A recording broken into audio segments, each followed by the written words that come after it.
Watching on the VOD, the plan for today is going to be moderating a debate between Ahrelevant and Hugh Mungus on the topic of transracialism. So that should be either very fun or very tedious and not fun, but we'll see. I'm not sure how specifically we're working it out at a technical level. I'm DMing everybody right now, and I'll get that sorted in the background. In the meantime, let me go ahead and grab some music for you guys. Let's see here.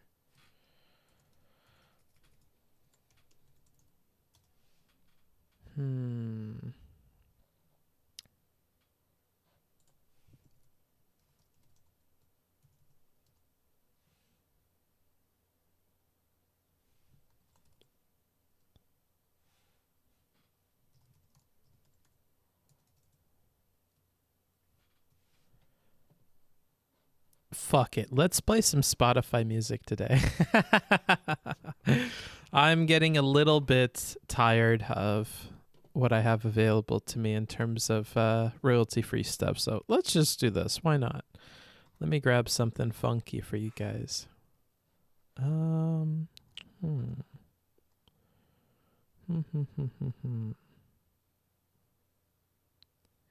Let's see how this one is.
Okay. All right. So, we're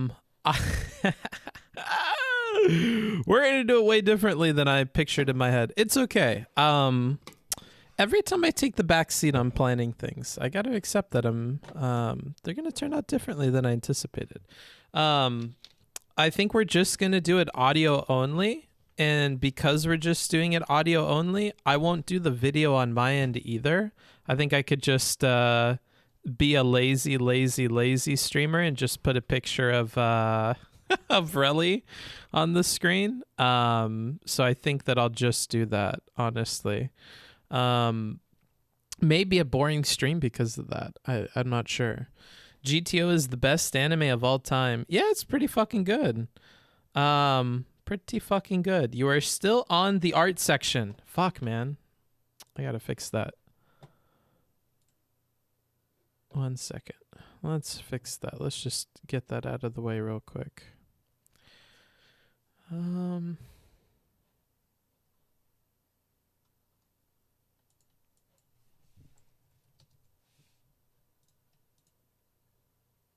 There we go. Now we're in just chatting. Or we should be. Let me know if that doesn't work. Who knows? Transracialism. Yeah, that's the plan. That's the plan. I just rendered a little video asset. Let me go ahead and move that out as well. Those two can banter with each other in Rally's chat for a bit. They can wait on me. Downloads 2021. Let's see here.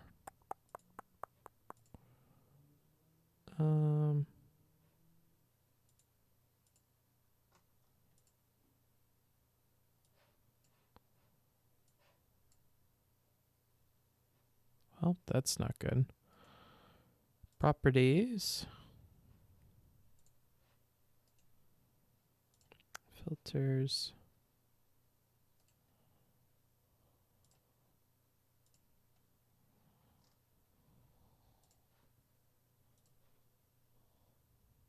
Amazing. Okay.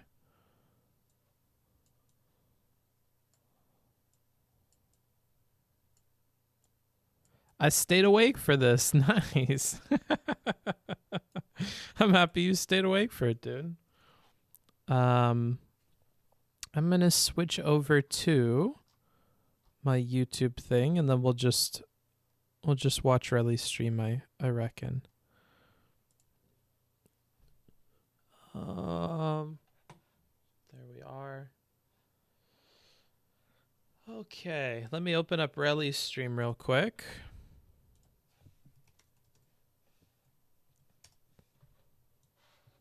DOS is janky.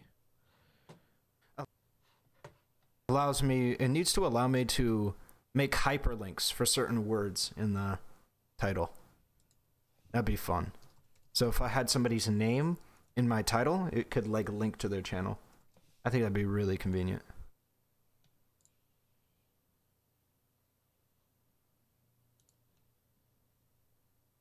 Wait, I thought that did it. Probably on a hot date with some book, if you know what I mean. Hell yeah. Our modest fellowship. Damn, it separated them. What's up, brother? Which cam is this at? Oh, this one. Okay, cool. Okay. Good to know. Appreciate it, bud. All right, we'll mute the fuck out of him. Go to his Discord. This is so janky. I wish...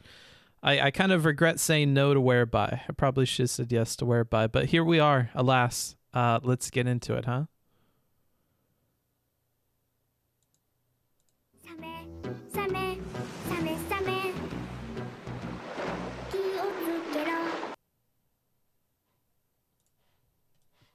All right, I'm going to keep this Discord open in the other window.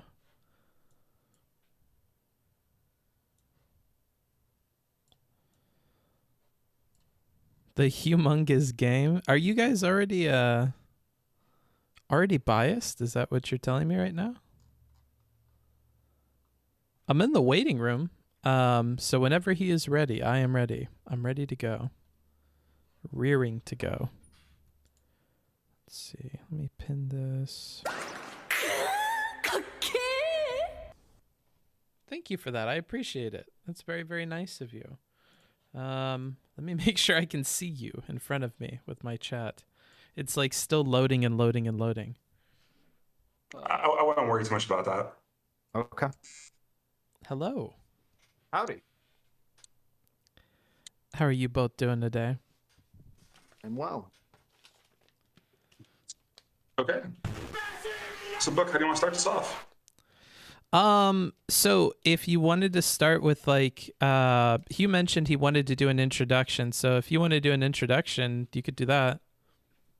Sure. Roll being cool with that? Yep. Sure. So I'm Hugh. So I'm here to argue for transracialism, not only because I think we should respect it, but because this is a part of my greater stance on voluntarism. So let me kind of define that real quick. So by voluntarism, I mean attributing labels to people based off of voluntary choice or individual preferences. So an example of this would be self-ID. and treating them based off of their own preferences and desires. So this would be in opposition to something like essentialism, which would be attributing labels to people based off of traits you have no control over and ascribing treatment to them based off of that, despite what they may want or don't want. And what's more importantly, I want people to not just pay some lip service to people's identities because they may face certain struggles. I want us as progressives to genuinely respect people for their identities in and of themselves, not just because they meet some arbitrary standard for harm reduction. Okay. Mhm. Well, that sounds good to me. I mean, Relly, do you need an introduction, or do you want to open up with any points? Well, I mean, I guess the closest thing that I could get to an introduction in relation to that, because it feels like I'm I'll just say kind of like my point, and you'll tell me where you feel like you're Sure. disagreeing with me. As I stated just a moment ago to my chat, but obviously Book wasn't in here and this wasn't formally started. I don't think that there's a moral obligation for individuals to respect somebody's transracialism. In a majority of cases, we could talk about edge cases in which if somebody's standing on a bridge and if you don't call them black, they're going to jump off the bridge, and stuff like that. But in a general sense, I don't think that we have a moral obligation to, on the basis of negative utility that might be generated if we do, or positive utility generated if we do. I just don't think it meets the merit of what I would consider to be a moral obligation, or more specifically, moral condemnation if they do not say the race with which somebody wants to identify. Okay. Well, I think that starting off with that then, would you say that people are morally obligated to identify with the race that somebody chooses? Would you say that, Humongous? Love your content. So more relevant to respect and validate it, you mean? Sure. Yeah, so I think there's two ways to think about it. So if a group's really at risk, for example, Ahrelevant might say this about trans. If you don't validate them, they might be at some high risk of harm, possibly. Then I think, for example, going out of your way to validate them might be important. So an example of actually, so how I would define validation, right, or going out of your way to do it, would be maybe to ask for pronouns just beforehand, because that way you're not at risk of invalidating someone. But then if you go down the scale of harm, Oh my maybe God. going out of your way to validate people might not be that important. But then I would still say That's a lot. people would be bad. So an example of this would be, let's say you've identified someone as a certain race. They said they're not that race, they're something else. Just can you please refer to me as that thing instead? So you only have two options here, right? Which is I would say either the neutral or positive option, which is validate them. Thank you. Say, okay, sure. I'm happy you love the content, Milk. And then the other option to invalidate them would be to say, no, you're not that thing. Okay. Yeah. I had trouble following that. Me as well.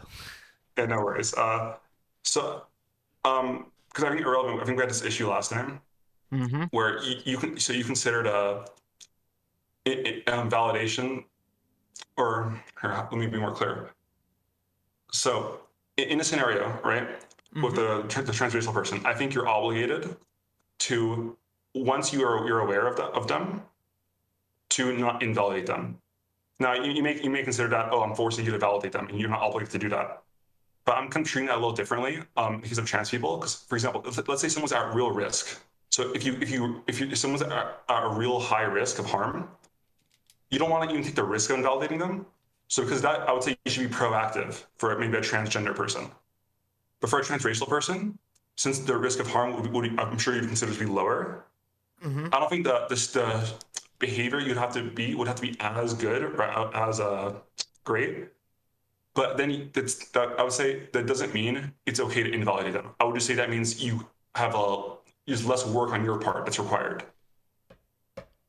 I mean, we could get into the weeds about it, what exactly you mean by that. Sure. So would you say that, let's say I have a conversation with somebody who is transracial, let's say that they fully pass as black and grew up in a black family, but by all of our normal criteria, they're black. and they say that they're white. Would you say that I'm a bad person for calling them black? I think bad person is kind of loaded. I would say you're doing something wrong and you are acting badly. Okay, so you believe it's worthy of moral condemnation?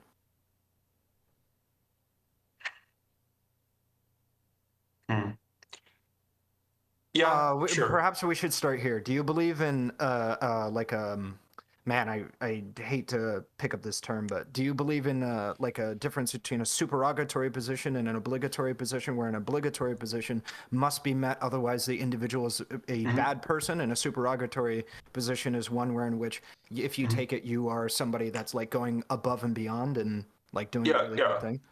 Yeah, so I'm aware of the difference. Yeah, I kind of get what you mean by that. So it feels.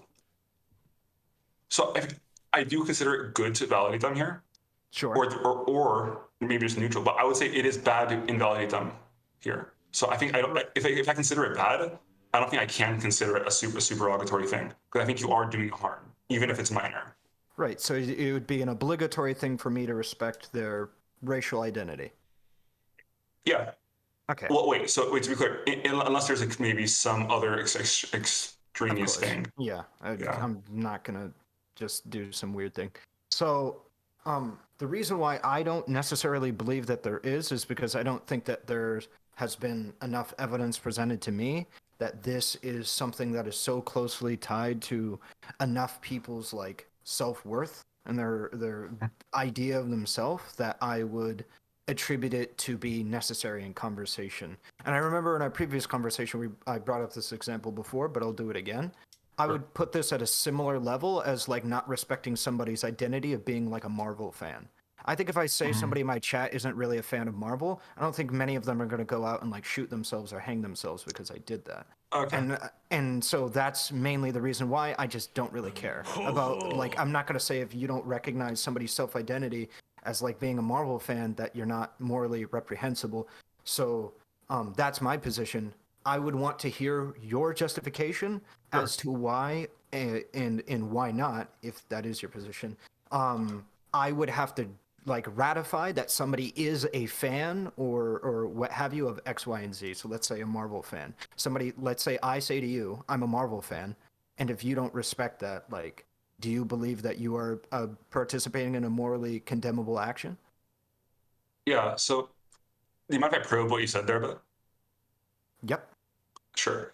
So I'm assuming you don't mean that only if they literally would kill themselves if you, let's say, misgendered someone, for example? No, of course. Yeah, of course not. No. Yeah, I'm just saying that like the level of negative repercussion in somebody's life is massively disproportionate, I think, when it comes to our ideas of self-identity for gender and our ideas of self-identity for like race. Okay. So to be clear, I actually agree with that generally. Okay. I don't actually disagree with that at all. That the harm associated that can come from not respecting someone's gender, I would say typically is greater than the harm that can come from denying someone's race.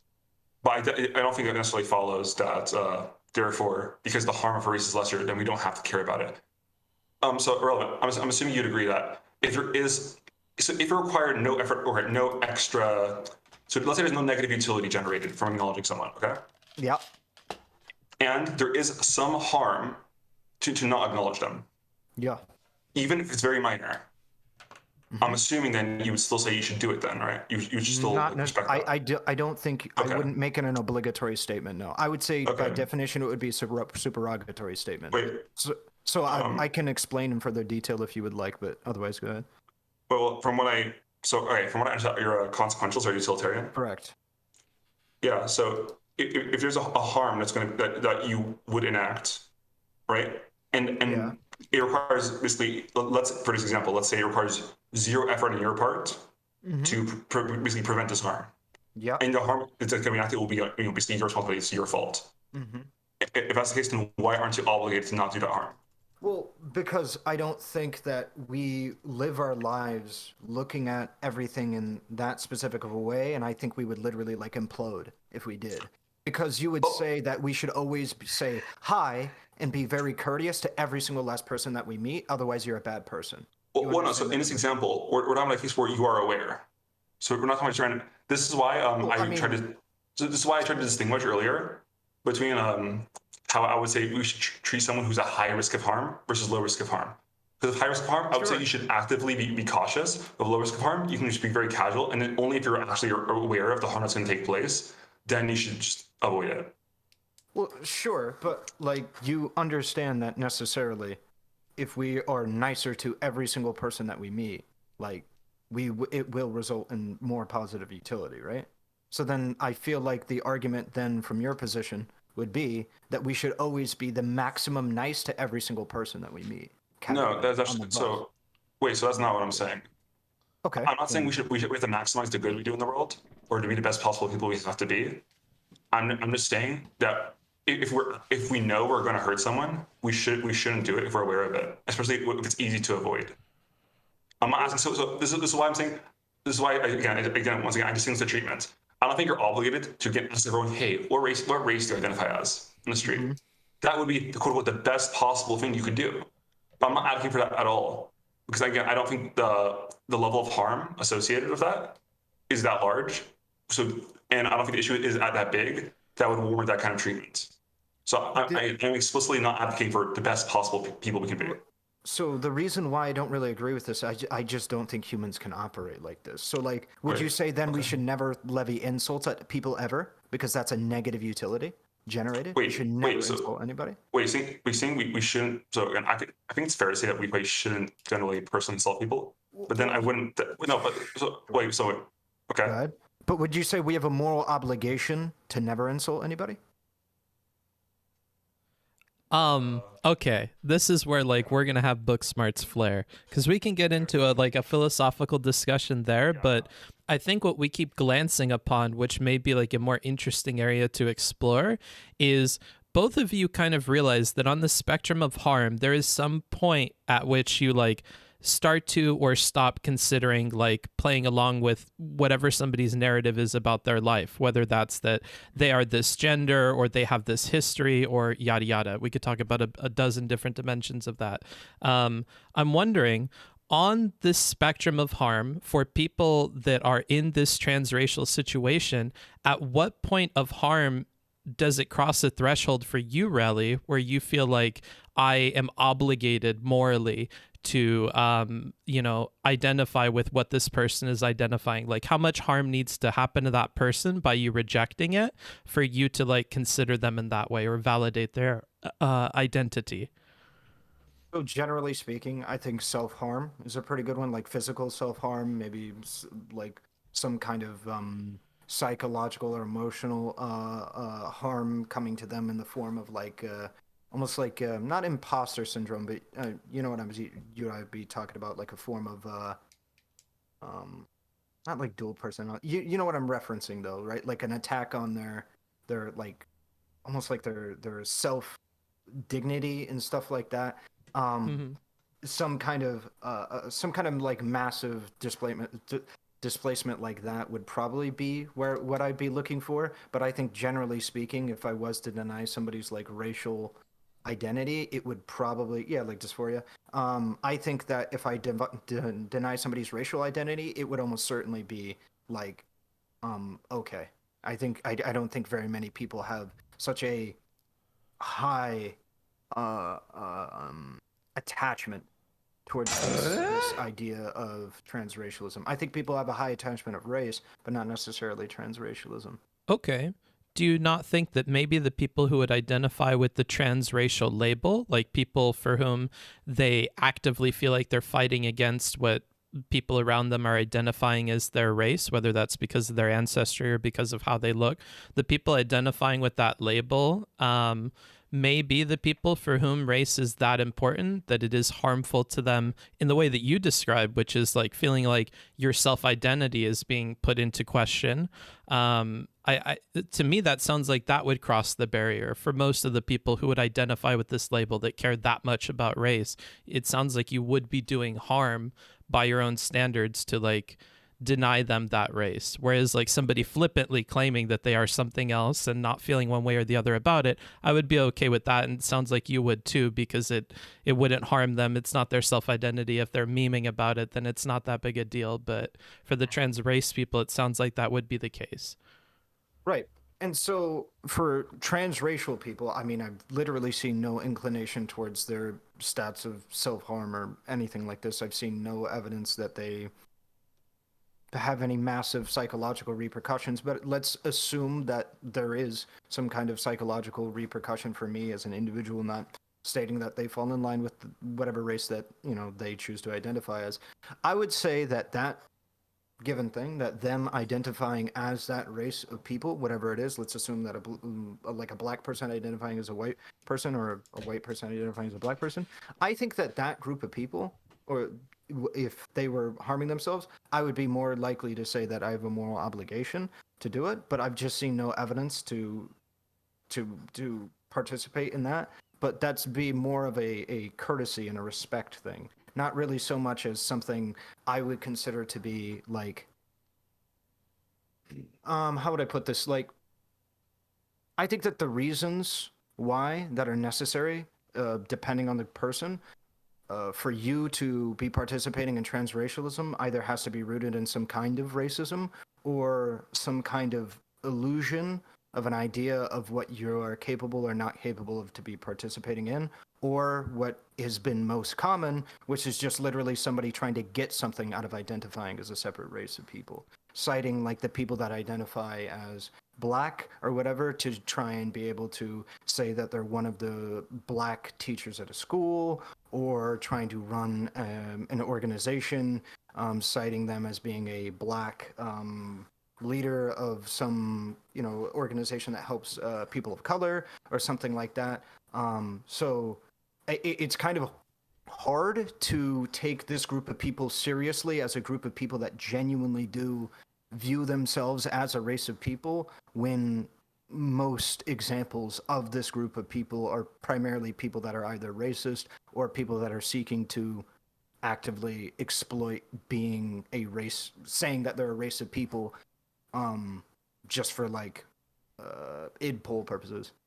So if we zoom out to a group level like that, it does sound like there are some prejudices there that you have evidence to support, and that's why you have these feelings about the group. And I can understand that, and I don't think we would make a ton of progress arguing about that. But at an individual level, I think you made the point that it is an awareness of harm being done to an individual that should then obligate them to go along and validate this person's identity. And you yourself mentioned that if you were aware of somebody self-harming or undergoing some psychological distress or feeling like their self-dignity is being stepped on by rejecting that identity, then that would cross a threshold for you not to do it. And I think if you spoke to any single individual, not, you know, projecting this kind of like group desire to engage in these racial activities, but like talk to an individual that is trans race, they probably would confirm to you that you would be doing harm by rejecting that. And at that point, do you feel like you would still be okay with rejecting their identity because of the way that the group is acting, or would that... Well, it would depend. No, not on the basis of the group. No, but if my more direct kind of inclination would be to ask them like why specifically for X, Y, and Z. Probably because usually this tends to be like white people being transracial to say that they're like black people and things like that, and that tends to be quite racist the way that they go about it. So it really does depend why. I refuse the idea of substantiating somebody's being transracial on the basis of like them just saying that like I want to be black so I can like, I don't know, act more thug or whatever, something like that, which is something that I've seen people Book, can we push on us a little bit? The idea like that the only reason that most people would identify as this kind of thing. Well, like I don't want to deal with the stereotypes thing, because I just don't know how productive it is. Because then we just get into like, well, here's my example of this person acting this way, and here's my example of this person seemingly behaving this way. Like, I think it might be tough if we get into like the stereotypes of why these people are doing it, because I think regardless of what your suspicions are, it sounds like for Relly, the moment that they tell you that no, like, regardless of my why, part of my why is that I feel harm when people identify me as something that I don't personally identify with. I was raised African American my whole life. I've worked for this community for as long as I can remember. I raised my 4 like brothers and sisters who were also African American in a household raised this way. Like, I identify with this label. And if you choose to reject that from me, given all the work that I'm putting into like performing and being an advocate for this community and blah blah blah, like if they tell you all that, it sounds like that should be enough to like cause harm and therefore trigger this response to validate their identity. But then you're adding an extra step of like, well, beyond that, like we can set the harm aside if they have a wrong reason to do it. If they're doing it because they want to be hood or whatever, then I don't care about the harm, is almost like what it sounds like to me. Well also, well, I mean, like, doesn't this get into a whole toxic idea of people have to prove their identity? Well, that's what I'm trying to drill down on, is maybe we don't want that why question in here if we want to focus on harm, right? Yeah. Well, what do you mean the why Dead question? book fucker. So the extra thing that you've added from the last few back and forths we've had is you had first asked them why it is that they want to be identified by this label, because you have preconceived notions about why transracial people act that way to begin with, and you want to make sure they pass that smell test. Now I'm wondering, does the outcome of that smell test then overrule any harm that you're doing by like not identifying them by their chosen race? Like, does one supersede the other? Okay. Well, potentially. I mean, it's kind of like a mixed bag. Like, for instance, let's assume that every single white person in the world, or let's boil it down, let's say 50% of all white people wanted to identify as black and then proceeded to say that the reason why is because they wanted to like shoot people, and then they all did. Do we think that like it's a productive thing to call these groups of people black? What do you think, Hugh? So if half of white people identify as black, saying because they wanted to shoot people, would it be makes sense to call them black? Yeah. No, not necessarily. Well, actually, well, I don't know if it matters either way.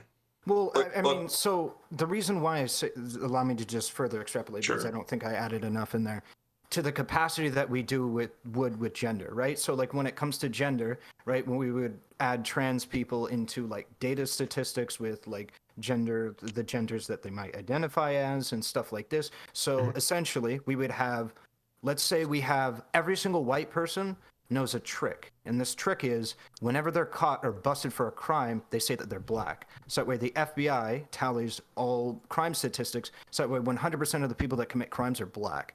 Would you say that this is like a good system to be able to run with?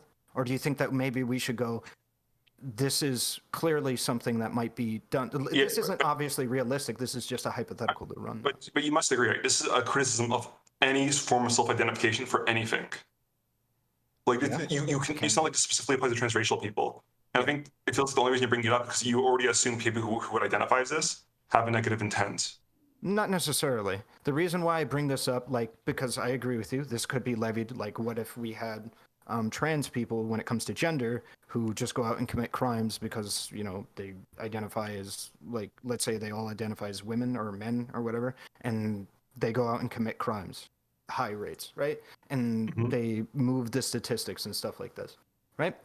I mean, we have two things with that. One, I would say that individual is unjustified for saying that they're trans just because they like have committed, just on the basis of them wanting to commit a crime and move the stats. I would say that's not a good, like, no, I would reject that. I would reject that person. And I stand on that. I don't believe that that's a good, yeah. But okay, this is someone who's not genuine like that. So they said they're identifying as it to beef up the stats. Yep. Also, I'm trying to get like, so there isn't really an alternative here because even pragmatically, is what we do now for the census. Yeah. They don't go door to door and check your race. You fill out what race you are. Yeah, I know. And you understand setting a standard, though, would make it so that way this is possible, though, right? Like, a cultural standard is absolutely a thing. If we set up a cultural standard in which, you know, people are transracial and they can be transracial, that this may be more common, correct? I mean, we have a cultural standard that people can be transgender, but I don't think we get widespread census fraud. Not quite yet, but... Yeah, I don't wait. disagree with that. I don't disagree with that, and I think the primary reason why is because there's more tangible like differences between how like you men guys are and risk. women can. Well, yes, I know, but my whole point is that I believe that there are higher risks with, when it comes to like a white person identifying as a black person, there would be a man for a woman. Like one of my main things in our previous disagreement that we had was, what can't you do as a white person that you could do as a black person? Sure. Like, give me a reason why you would be transracial, right? Yeah. And I don't think that there's nearly as substantial of a cultural or systemic or social barrier in today's society for white people to not like do anything that you would consider to be like black or Mexican or what have you, as there is for like men to women. Yeah, Ahrelevant, can I address that? Yeah, so like, firstly, we can point out these categories are more than just behavior, right? For example, like which categories? so like being black is more than just what how you act, like basically acting black, right? Of course. Well, I mean, I wouldn't say that there is such a thing as acting black. I think we like tend to just generalize. Yeah, sure. Based But on, also, I think a far more accurate thing would be to act like a New York African American from New York, or African American from some places. I would say that's more specific. Yeah. In this instance, like race ethnicity memes, like I don't know about race or ethnicity, because colloquially we would say just they're black. But if we're being more specific and more accurate, it's like they're a black person from New York City or black person from Missouri. These people act differently, of course. But for the sake of argument, we're just using the word race. But I think we can say that. So there is a you can maybe say. So do you understand what code? So do you know code switching? Yeah. Sure. So some people again may typically and ordinarily, like let's imagine some kid who's Hispanic, right? But he's raised in an area of a lot of black people. He might typically act quote unquote black, as in he acts the same way as all his black friends in the black community, right? But then when he goes home, he may code switch to be completely something else, because the way he normally is and the way he typically acts, prefers to quote unquote behave or act like, is not acceptable in a different context. Yeah. So if code switching is a thing, right? And we acknowledge that. So how can we say there is no such thing as, like, at least socially, the idea of like acting or talking black? Well, I mean, we can talk about like more specific areas, but I don't believe there's a way of universally acting or talking black. Okay, can you name me one thing that's like acting? But I don't know if I'm suggesting that is that thing that all black people do. I believe race is contextual in the environment, of course. Right. And so like I don't think the black person in Africa talks the same way as the black person from the USA. And so this is why I would necessitate that it doesn't really make sense to say do it off of race, a transracial. Okay. It would be more of like you would be transcultural. So instead of being like, and that wouldn't be transculture. I think. Well, would you prefer if I use the word ethnic? No, I don't think it has to do with ethnicity or race at all. So I think it has to do with regions. That would be my kind of point. So I think ethnicity is perfectly characterized. So we say it's the customs, the culture, the appearance, the way people talk for a specific locality. That's how the ethnicity is usually defined, and that seems to be what you're talking about. No, I'd be talking about the ways or the culture with which a group of people perpetuate in a given area. Well, that's exactly what he said, right? Which is all these cultural differences regionally locked, right? But I don't think it has anything to do with race or ethnicity. You can think that, but you guys are describing the exact same thing. So I'm wondering, like, where is the disconnect there between you two? Well, if you want, you can look up ethnicity. I'm pretty sure that's exactly what we're talking about. Okay, so what I'm referencing, or what allow me to be more specific, is I believe that an individual who is white can participate pretty realistically in whatever culture they want to. Do whatever the things they want, speak whatever way that they want, pretty realistically inside of society right now.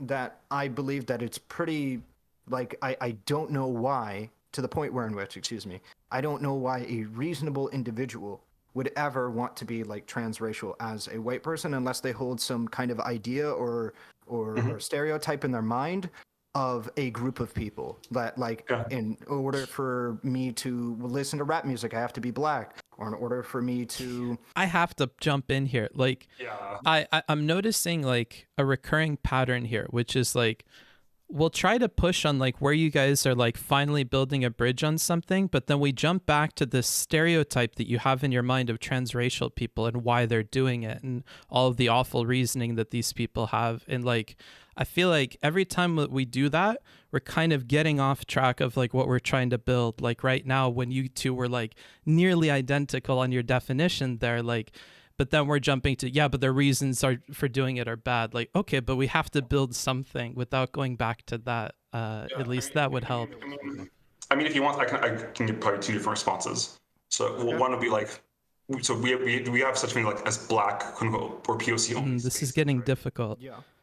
Yeah. I may be wrong, but I feel like Relly is making this harder than it needs to be. But they really identify with which group of people in this community. But they cannot really access those spaces without being severely judged. Sure. And really, kind of another point I want to get at. We don't. So why do we acknowledge transgender people's identities, right? We don't really do it so they can. We don't do it so they can pass better. We help them pass so that people can acknowledge their identity. Good. Mm-hmm. Yeah. So I think a lot of people they want to identify as black, so they're treated and accepted as being black. So it's not about just like saying oh, anyone can listen to rap music, right? But not everyone will get that acceptance of that identity that they want, and that's what they're trying to get. I'm sorry, what was the point of what you just said in relation to... Yeah, so again, they can do anything a black person can, but they're not trying to do something. They're trying to get a form of acceptance that they can't get if they're treated as something else. Okay, they need that's what they're trying to get. What are they trying to get? Acceptance from the community that they really identify with. Acceptance from black people that they're black? Acceptance as being black without being ostracized from, let's say, black spaces, for example. Well, my point is, I don't know of very many black spaces that are exclusionarily against white people being in them.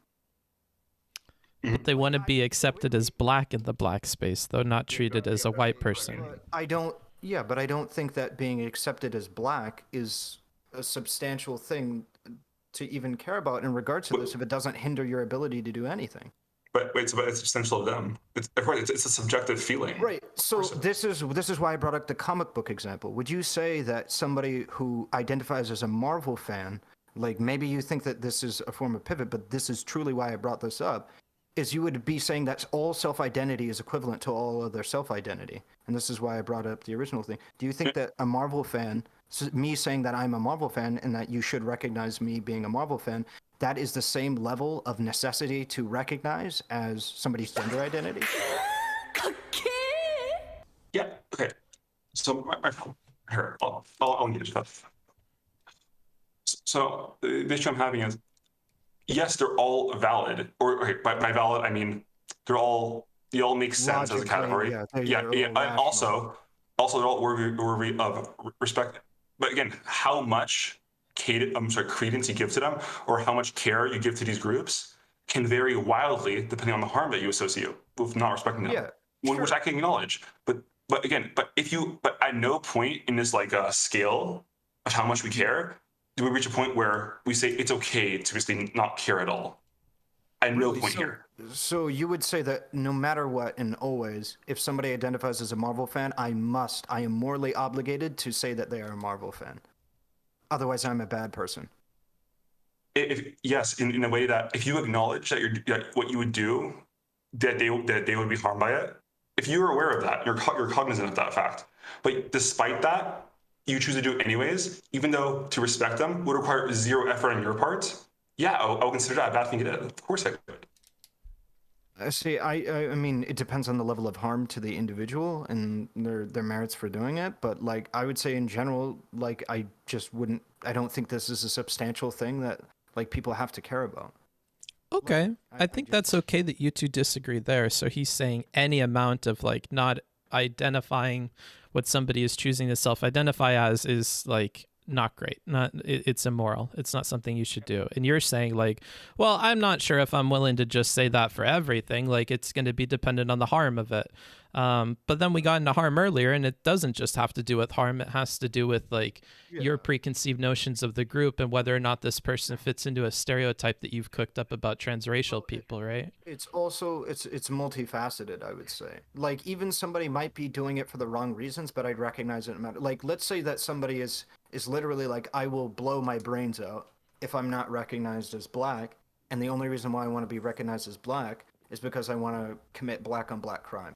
I would still recognize them as black, but immediately after I would try and get them, into some form of restrictive custody, right? Right. I think I think that individual, right. So my whole point of bringing that up is on the basis of it's kind of like a multifaceted thing.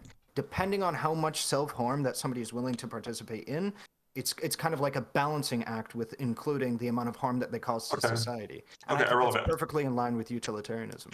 Okay, wait, that's something, because let's be more general with this.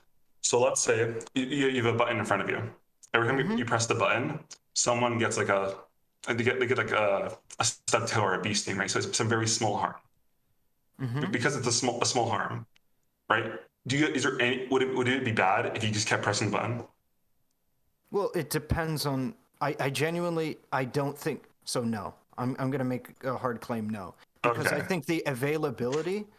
Because I think the way that you're looking at it is kind of one-dimensional in that way, and if it's analogous at all, in a vacuum, of course you're a bad person. But like if we're at all making it analogous to the contextual conversation we're having right now, then I would say that you're not a bad person, because I think there are many. I wouldn't say that somebody's a bad person for insulting another person or what have you. Maybe they just had a bad day and something.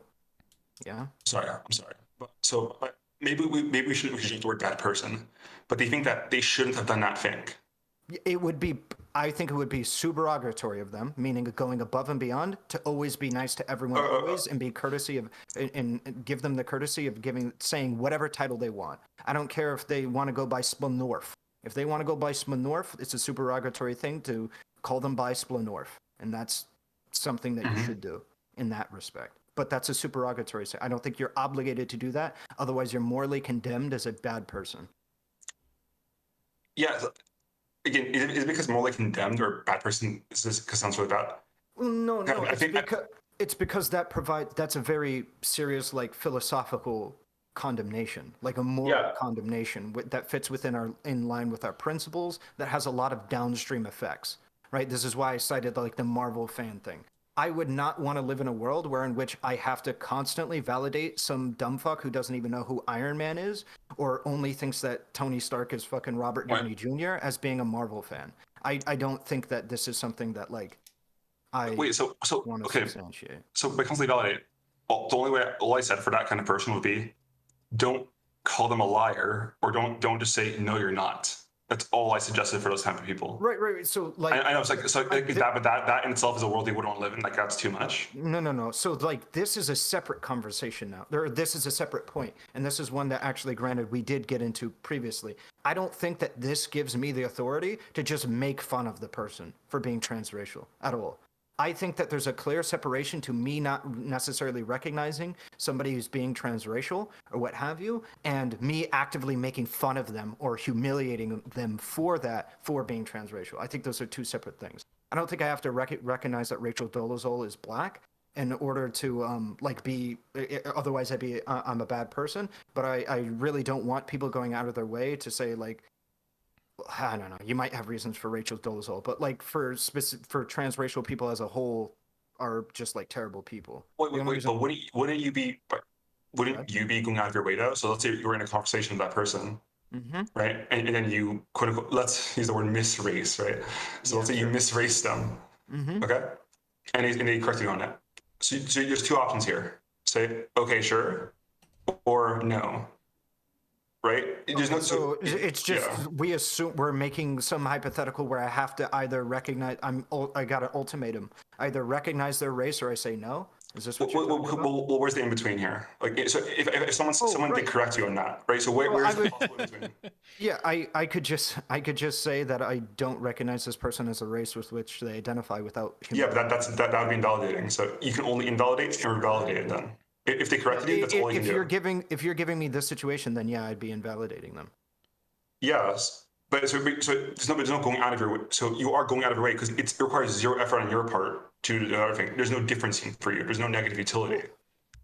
No, I would say that they're definitely like. I don't think the necessity, just because I'm not like going out of my way, doesn't necessarily mean that like, I don't know. It's this is why. Ahrelevant, you're kind of cutting out a bit. Oh, okay. This is why I brought up the insulting example. Like, you're going out of your way every time you insult somebody to insult somebody. Like, I think just because I'm going out of my way in, this idea to not recognize that somebody's race is something that with which they choose to identify as, I don't think that's necessarily something morally condemnable.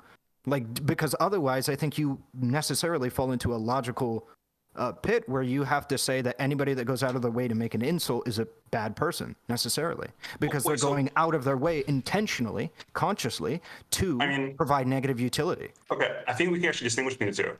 So generally, let's say we insult someone, right, and they're emotionally charged, right? Yeah. The bar for an insult is extremely low. Like that almost necessarily follows, right? I think we would judge the person who goes from 0 to 100 worse. The person who's already at 100 then insults someone. Correct? Okay. Yeah. Sure. Okay.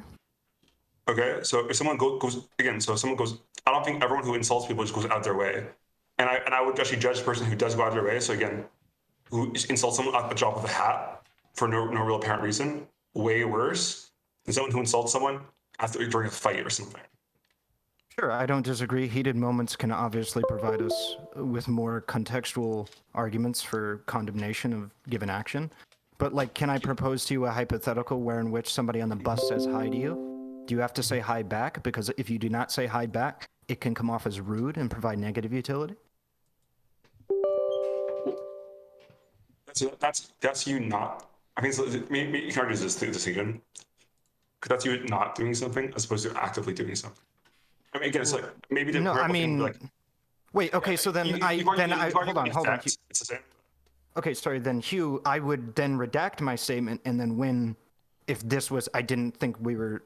I don't run with the trolley problem meme of inaction isn't an action. But if you run with that, then we can. I argue it's different. It's not the same exactly, but if somebody comes up to me and then they identify as a race that I don't agree that they should be able to identify with, as long as I don't say anything, then what does that change? If I just abstain from I just walk away. I just look at them and I walk away. I don't say anything. What does that change? Yeah. Like, I'll just change my answer. Well, I think that's clearly less bad than invalidating them. Do you agree? Not necessarily. Okay, well, because I think it's like you're choosing to actively not engage with this group. It'd be like I think actively choosing to not engage with anybody that you disagree with is probably not something that we should have in a society that's kind of built on social interaction.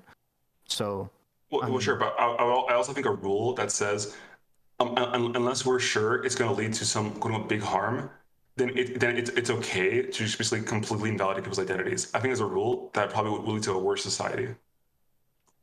I mean, I don't necessarily think so.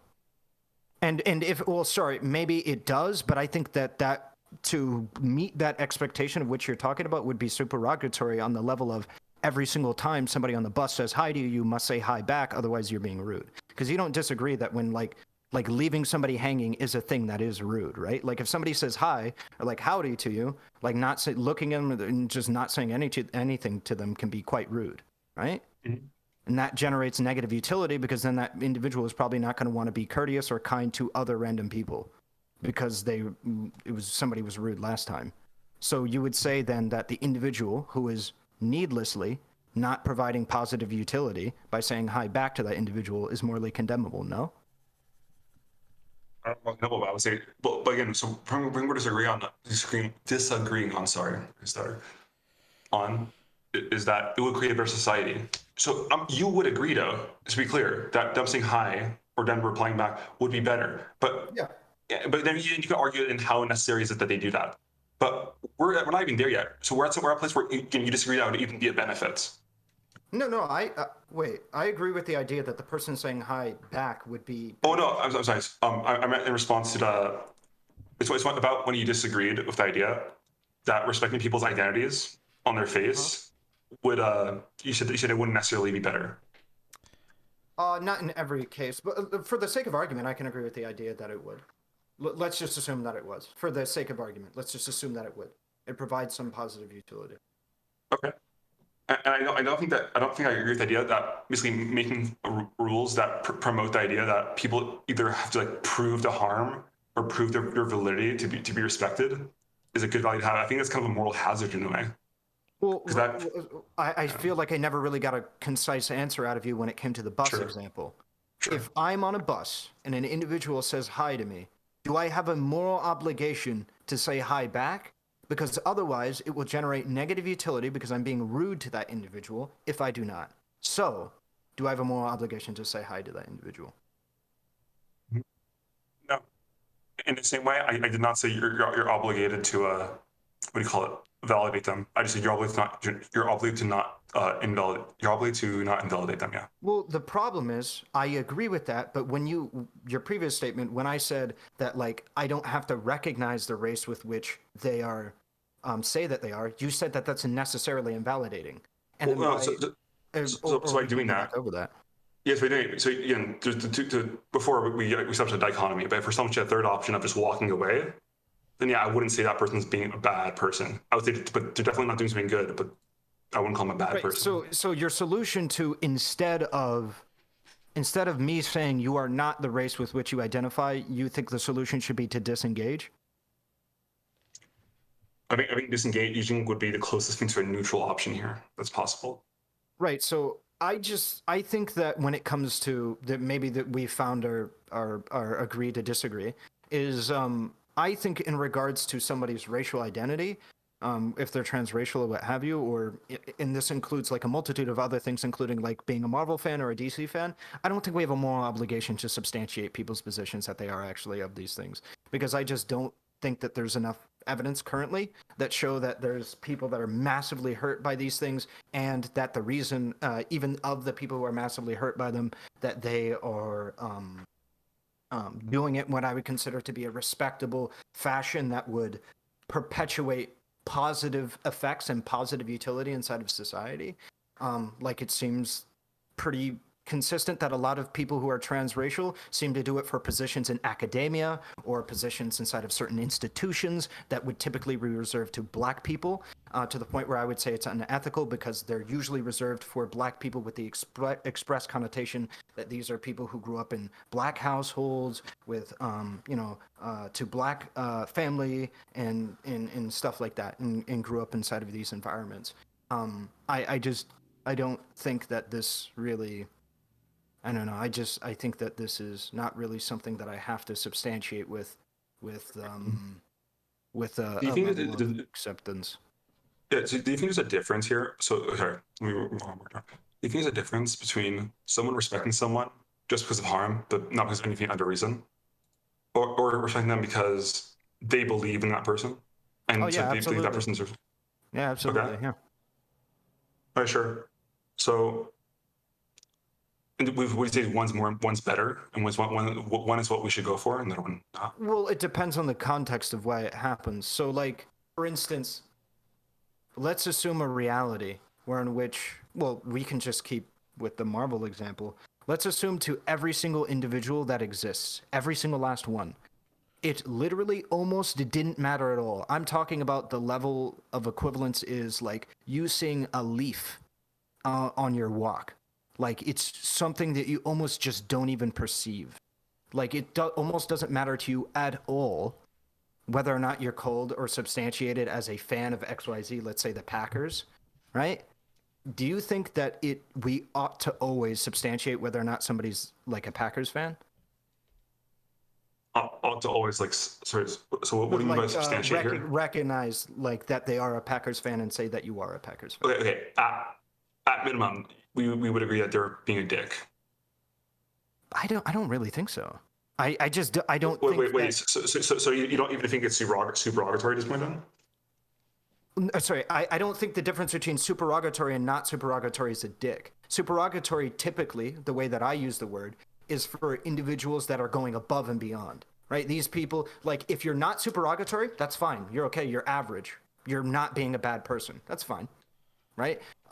You can be a dick, but I don't think that, like, when I'm talking about supererogatory, this is somebody that's excelling above and beyond, standing up to their, like, you know, I don't know. I don't know. I'd say a good example of like a supererogatory thing, this is a really good example, is like Vosh choosing to break the end of his charity. You remember during his charity stream, I'm not sure if you know this, the difference of the PayPal fee in his charity to the Pakistan Children's Relief Fund. He chose to break that use his own money to make up the difference in the PayPal fee. I think that's a supererogatory thing. I didn't think he had to do it. I wouldn't expect people morally to have to do it, and I praise him for doing it. But if he didn't do it, I wouldn't call him a dick. He's doing a charity. That's all I would say. Like, that's all he's doing. But he went out of his way to do it. Okay. I don't know. So I feel like if someone's on the street just teasing random people, right? Mm-hmm. I was that person being a dick, even though the harm that's called by that would be very minimal, probably, because people generally wouldn't care that much. I was call that person. Let's say that person's being an asshole. So, and I would say the person who's even if the harm is very minimal, basically intentionally not validates that person as being an asshole. And also, I think it's different. It's a different thing to invalidate something that we think maybe doesn't make sense, or someone probably shouldn't be identifying as it, as opposed to someone who has a good faith belief. And we recognize this category as something that they actually are in. And because I think we actually do put some things on, because so maybe, I don't know, maybe it's not fair. I want to kind of get off the whole comic book comparison, because I feel like this really minimizes how important race is to a lot of people. Well, I don't disagree that race can be pretty important to people and can be a pretty large part of their life and what have you. The reason why I bring up the comic book example actually isn't to parody the race example. The reason why I bring it up is because I believe that your line of logic is consistent with the idea that any self-identity should be equivalent to any other self-identity, and even if that isn't like your direct... But that's not fair to him, because he mentioned to you at the very beginning that that's not the case, that he said that he holds that there are different tiers to this, so maybe we want to explore that.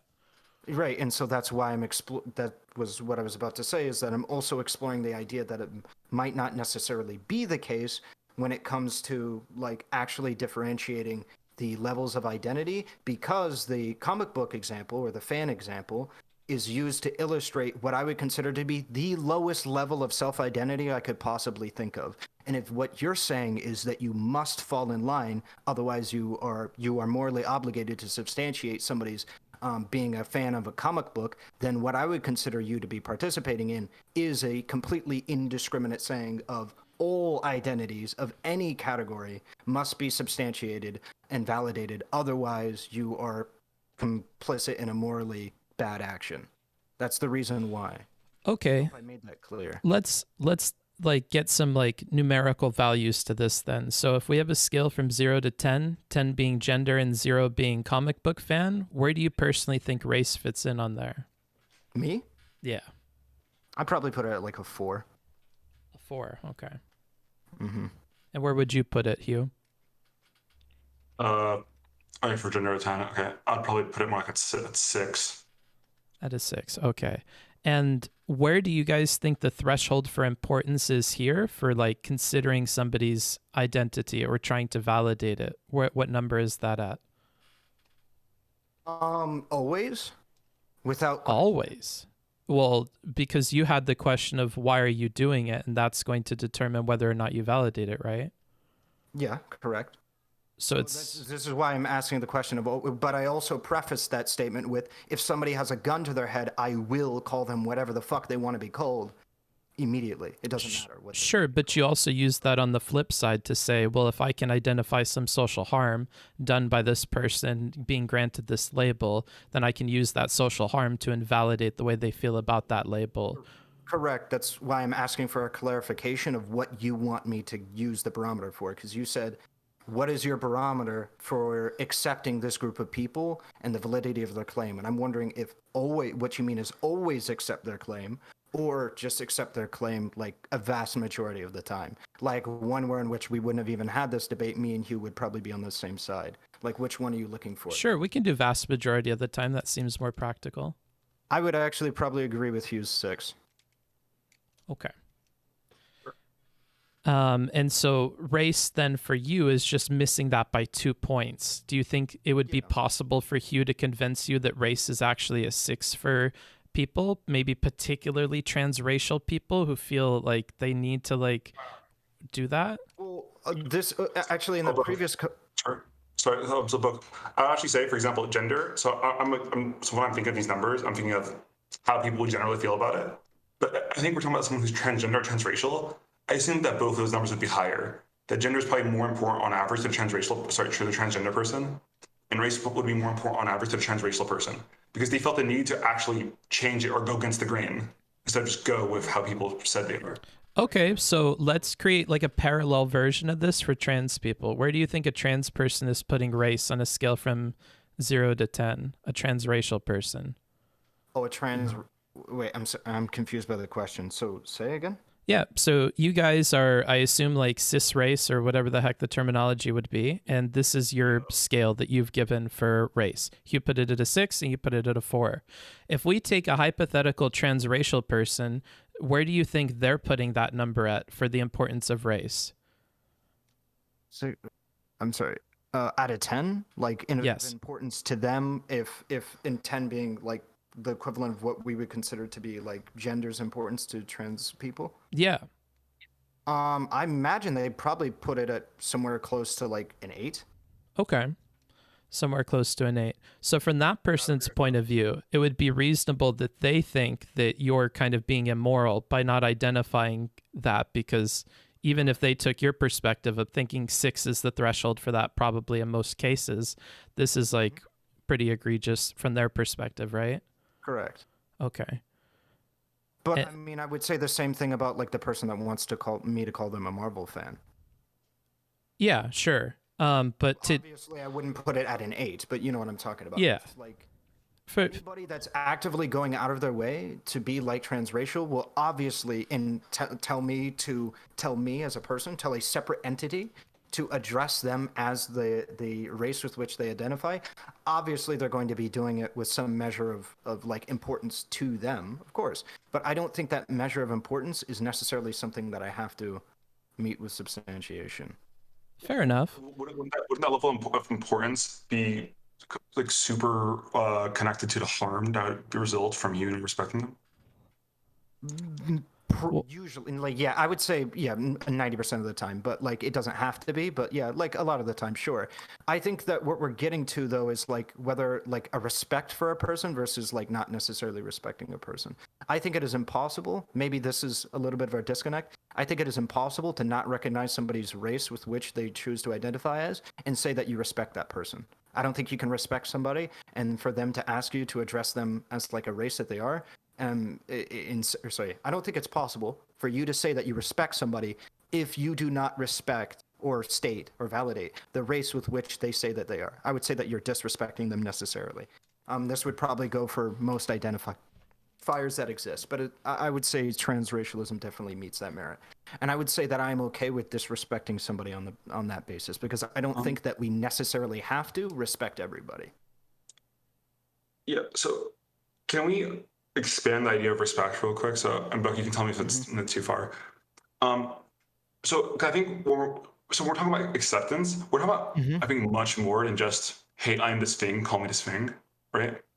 We're talking about, okay, let's say I'm exhibiting quote unquote stereotypical behaviors of this thing, or Sure. right, or basically being allowed to without harassment. So because I think it's kind of like, oh, someone saying you're doing this, yeah. But I think someone who argues that generally oh, basically people of any race can do whatever you want. There's no disparate treatment based off race, blah, blah, blah. We usually accuse them of being colorblind because, of course, people of different races are being treated differently based on how they act, stereotypically, right? So we're talking about more than just identifying them as that thing. We're talking about them being able to exist, right, or do what they typically do unmolested. So, I mean, like if the only thing you didn't do was like not call him black, right? That's relatively minor. But like, typically, what we're talking about is probably much more than just calling him black. We're about letting him exist, quote unquote, as a black person. No, I mean, I wouldn't argue against that point at all. I feel like it was pretty clear. My only thing that I would say that you're not morally obligated to do would be to not recognize that they're black. Like, not state that they are black. If they want to be, like, if they want to go to a black school, so be it. Like, yeah, let them go to a black school. If they want to participate in, like, activities that they consider to be black, sure. Like, but you're okay with people disrespecting them. Yeah, disrespecting their racial identity, yeah, and disrespecting them in that way, correct. Doesn't it feel kind of, again, it feels kind of like cheap to argue like, it's totally okay, man. They can do anything they want, but whenever they do it, hey, man, if someone wants to criticize them or call them out every single time they do anything, or like that's well, no, I would say at that point it would probably get to bullying. I just don't think that for the sake of like everyone that it's morally condemnable if you do not recognize that individual as black. If you're constantly walking up to some person that, let's say a white person that wants to identify as a black person, and you constantly kept saying like, yeah, go ahead, dribble that ball, whitey. Yeah, fuck you, whitey. Yes, whitey. Like, that's just bullying. We're talking and about societal treatment, though. Right? Like, so we're talking about how people can function. So just because one person does it one time, right? You're saying it's okay if people do this in general. So let's say 10 random people do it, let's say in a row. Okay, they're not colluding with each other. They're not working together to bully someone. And none of these people would have done anything individually wrong, right? But we would still say society is being very, very unfair to these kind of people. And society is hurting them. I wouldn't necessarily, well, sir, yes, I would agree that it's probably from their perspective 100% hurting them, and that's probably the reality of the situation. But I don't think we have I don't think we have a moral obligation to reduce all harm in all ways, shapes, and forms forever. And that's why I constantly, No, but that's a pretty easy one, is it not? I don't really, I mean, this is why I was bringing up the comic book example. Is that not any harder than recognizing everybody that says they're a Marvel fan is a Marvel fan? So the Marvel fan thing is incredibly easy, but people don't do that. Let's endorsing people to like just get harassed. Let's do a more human-y. Hold on, I'm not advocating for harassment. I don't think that meets the merit of harassment. No. So my problem is, okay, you're saying you're saying you're against harassment, right? But you're saying, well, any individual person does it, it's okay, right? But then, well, no, if multiple people do it, right? If then that's bad, then how can you say it's okay? Well, no, I never said multiple people doing it is like bad. They're not coordinating or collusive. Oh, okay. So cool. So if society is against these people, right? So they're constantly getting questioned and judged all the time. Well, no. Hold on. I was very specific with my words. I'm not saying that they should be judged. All I'm saying is that there is no moral obligation for anybody to recognize these people as the race with which they identify. Wait, how would someone like talk to them, and then you said, and then quote unquote, let's say invalidate them in a morally neutral way? But then they're not judging them. They're clearly doing a judgment because there. I think when you're using the word judging, you're doing a lot of like implying of things there. When you say like, you even use the word harass. I think when you're using words like harass and judge, what you're making it sound like to at least the audience is that I'm okay with people going out of their way and bullying people because they identify as a race they don't agree with. I'm not okay with that. I just don't think that people should have to recognize that somebody is transracial. But wait, again, okay, so I won't use the word bully or harass, but you did say you are okay, right, with a society where people, as individuals, right, and maybe many individuals, right, maybe most of society does not respect these types of people or respect this identity, okay? And then they all individually, not colluding, so not ridicule, but they invalidate this person. So in a way, right, so I think this is fair framing, you're okay with society kind of collectively invalidating this type of people. Yeah.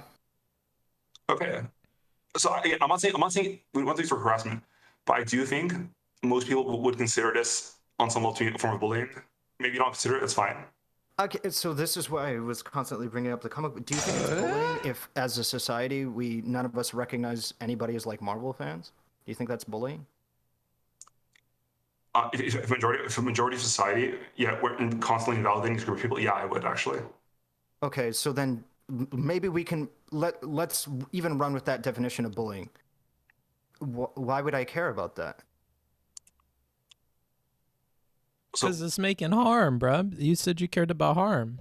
I do, but like to say that bullying is the fact of that. I don't. Well, to say that like we should reduce all harm in all of society, like otherwise, is I think an incredibly dangerous intellectual spot. Okay, well, let's for the last part of this conversation move it into like not like this like philosophy kind of way of talking, but just like kind of like a more grounded back and forth, like. Because I think that it's very easy to go into like, well, if we wrote into like the code of the universe that everybody should maximize this, then it's not going to work out. Like, yeah, for sure.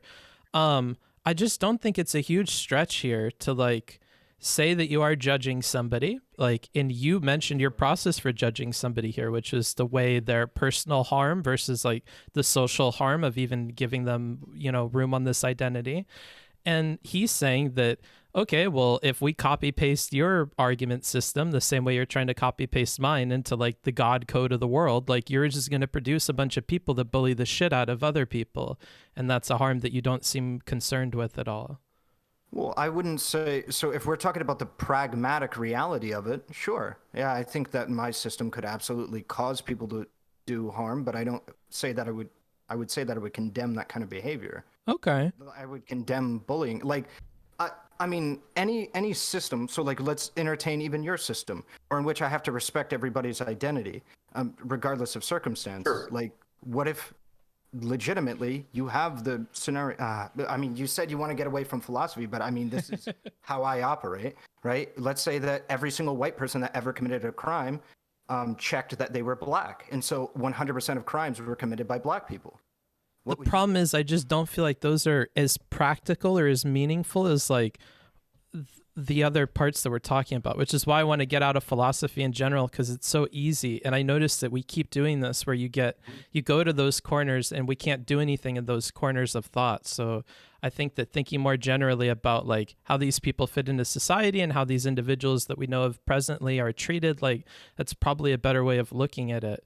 And that's setting aside like all the parallels of the arguments that you're making to like negative things against people that are transgender. Like the idea that we should run a meta level process where not only are we considering the individual harm that this person's going to have, like if they're feeling dysphoria, but we should also weigh like, what is the societal impact of playing along with their little fantasy? Well, if I do that, then it's going to do this and it's going to hurt these groups that already exist. Like when we get into like adding these kinds of like processes, it's things that people use to invalidate trans people or get around confronting the harm that they're doing to trans people as well. So like every time we hit these logical roadblocks too, like they kind of sound yikers if Hugh would choose to take them in a yikers direction. So I'm wondering if we could talk like at more human. I really don't like how like an argument against transracial people is that what if they lie? Or what if they're doing it, acting, identifying in such a way on purpose to hurt, let's say black people or hurt some certain race, right? Like, yeah, like women all get arrested for battery tomorrow and they all self-identify as men to make men look like they're even worse at domestic abuse. Like we could cook these up, Sure. So the reason why I bring up the examples that I have is because there's more evidence, way more evidence, for people who are transracial participating in these kinds of activities than there are evidence of trans. And then we get back to like you have a stereotype of transracial people that we're having to contend with as well. Like you have a very negative opinion of these people and you're painting them all with a very broad brush. And I think that like we may want to get away from that too, because that'll always be something you can default to, that like, well, the evidence that I've seen, the people that I've seen are all assholes. So I personally don't even agree with the transracial thing like at that level. And it's like, well, that's rough.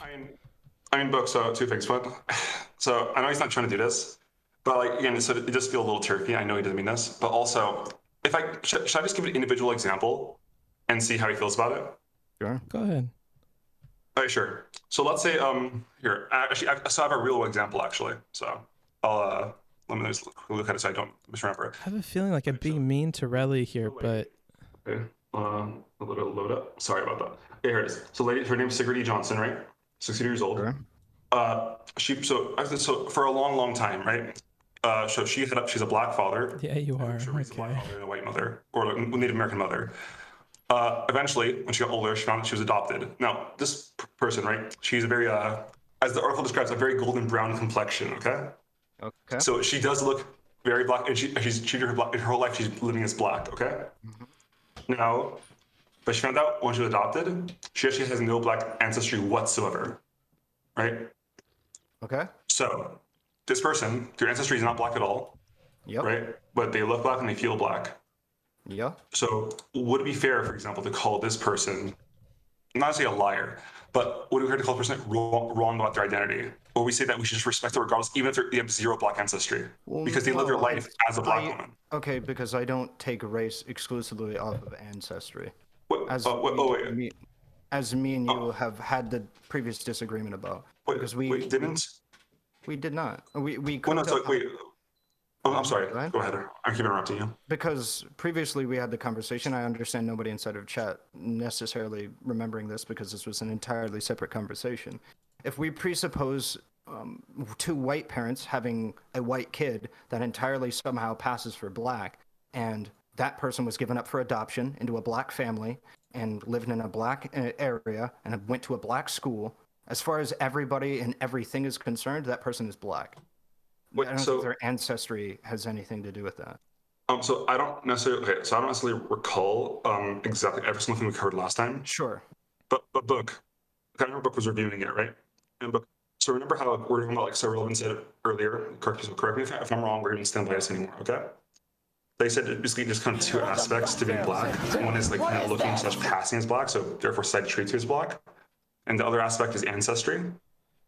But then you also said that a white passing black person is still black. So a black person who is treated as white by society would still be black.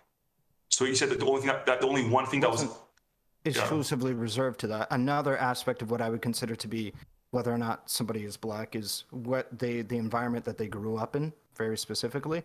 So like their parents and stuff like that, what kind of generational wealth and generational opportunities were they afforded as a result of the way that they might look or what have you, is very important to, and whether or not an individual has lived what we would arbitrarily consider a black life versus a white life, what have you, is pretty important.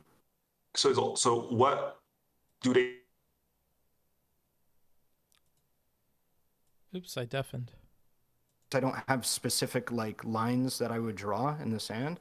I would say that probably the individual, generally speaking, would need to pass as black, at least for a period of time. Maybe they have some skin disease or whatever that makes them white like later, or pass as white later in life. But generally speaking, having them, or at the very least their parents, pass as black is probably a pretty good starting point.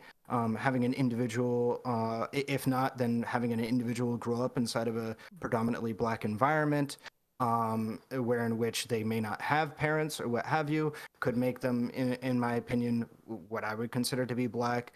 So it seems like it's really touch and go. It is a social construct for a reason. Wait, sure. So would you say it's fair to call someone black if they were raised in a black environment their whole life, but they have zero black ancestry and they don't even look black? Yeah. But would it be fair to call them black? Yeah, it could be. Yeah, for sure. Okay.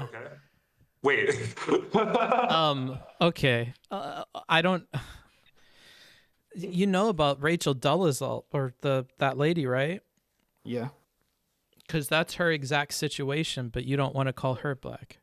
The reason why is because I feel like she has very much been using it to abuse positions that she's been in, to be able to say that, like. Hold on. So you. How well aware of you are? How well aware are you of her history, though? Like prior to even like claiming she was black. Perhaps not as well read as you are. It's about the sounds of it. Because Now, this may be biased because I was reading through sources and sources adjacent to what Hugh had sent me in prep for this, but it sounds like this lady had been working with African American people and for those causes long before she decided to even make these claims about herself. And it sounds like growing up, like she very much so fits into exactly what you described. So I'm wondering why she gets so much flack from you. Like, why do you think she used that to project forward in these positions when... Right. So it was to my knowledge that this individual grew up in a non-black household and grew up in a white household. Is that not true? Her parents were. Yeah. Did they not grow up with their parents? Yes, she grew up with her parents. Well, I mean, it's not everybody does, so I don't think that was a ridiculous question. I mean, they grew up in a white household in what, a black area? Do those details matter to you in terms of her abusing her blackness for her positions of power? Because that's what I'm mostly focused on.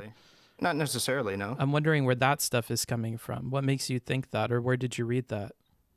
Yeah. Oh, well, it's primarily predicated on the idea that, like, I don't believe that she actually grew up as a black woman. So it's you made a judgment, you made a determination about the validity of her identity, and then you projected these negative reasons why she may have chosen that identity. No. Not necessarily. Well, sorry, I understand that I heavily implied that by saying that, like, she is the reason why she is black is because of this. That's not what I meant.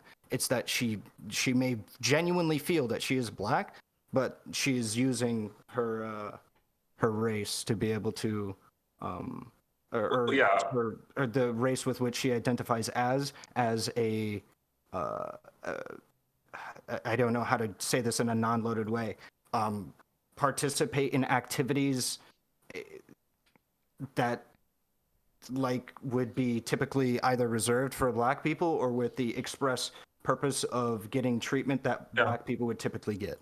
Wait, but there's no difference between how different races are treated, so that doesn't even make sense, right? Wait. Yeah, or if, let's go even further. Didn't you? Okay, well, this was kind of turkey, but at least what you said there. But isn't what you're saying is, aren't you basically saying presupposing that she isn't black? Because if someone was legitimately black, so let's say someone black in every possible way we can conceive of societally, but they also abuse their black status in order to get things that they probably shouldn't have got, they don't necessarily deserve. So they've used it, right? Will we say that they're not black now? No, I wouldn't say that they're not black, and I never said that. Wait, I don't think I was trying to imply that she wasn't black because she used it in that way. The reason why I brought up Rachel Dolezal was because I was making the argument that the people who do tend to do this are people that do tend to use it in that way. That was the only. I thought. So that therefore her being black should have nothing to do with whether she abused it or not, right? If what you're asking is if I believed that she was black, would her being black be relevant to my critique of her? No, absolutely not. Okay, so then why would it bring that critique as a way to impugn her status as black? I don't think I didn't mean to if I did.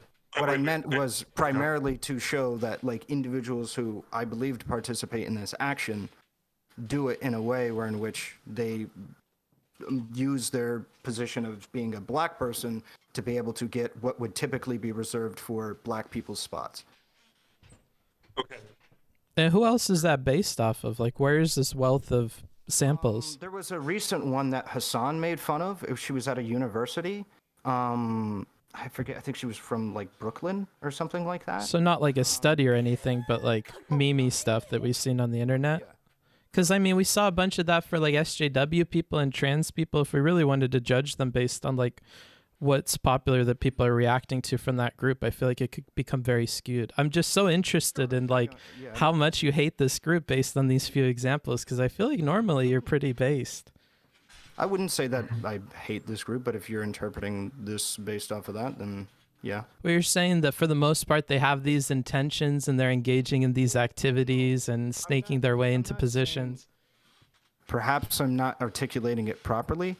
My entire point has been, I see no good reason for a white person to identify as black other than to perhaps gain some kind of benefit that black people have, or what have you, or perhaps even for racist purposes. It doesn't seem like there's nearly as legitimate of a reason as there would be for like gender. I think that these things are wholly disanalogous when it comes to the reasons why you would be identify as one or the other. Like, you don't have to be black to listen to hip hop, but you very, very much are fucked in society if you wear a dress as a man. Wait, but again, I already kind of explained that it's not just about the actions. It's about how people treat you based off you doing actions and the acceptance you get for identity. I think that there's a lot of white men and white women that listen to hip hop and are incredibly great off for it. You keep reducing like racial actions to things like things like hip hop. Because he has a prejudice against these kinds of people, so he comes up with very silly examples for why they may be like putting on this performance, and it's like it's rough. Well, no, what else? Okay, can you give me a substantial reason why somebody might want to be transracial then? Go ahead, Hugh. Yeah, sure.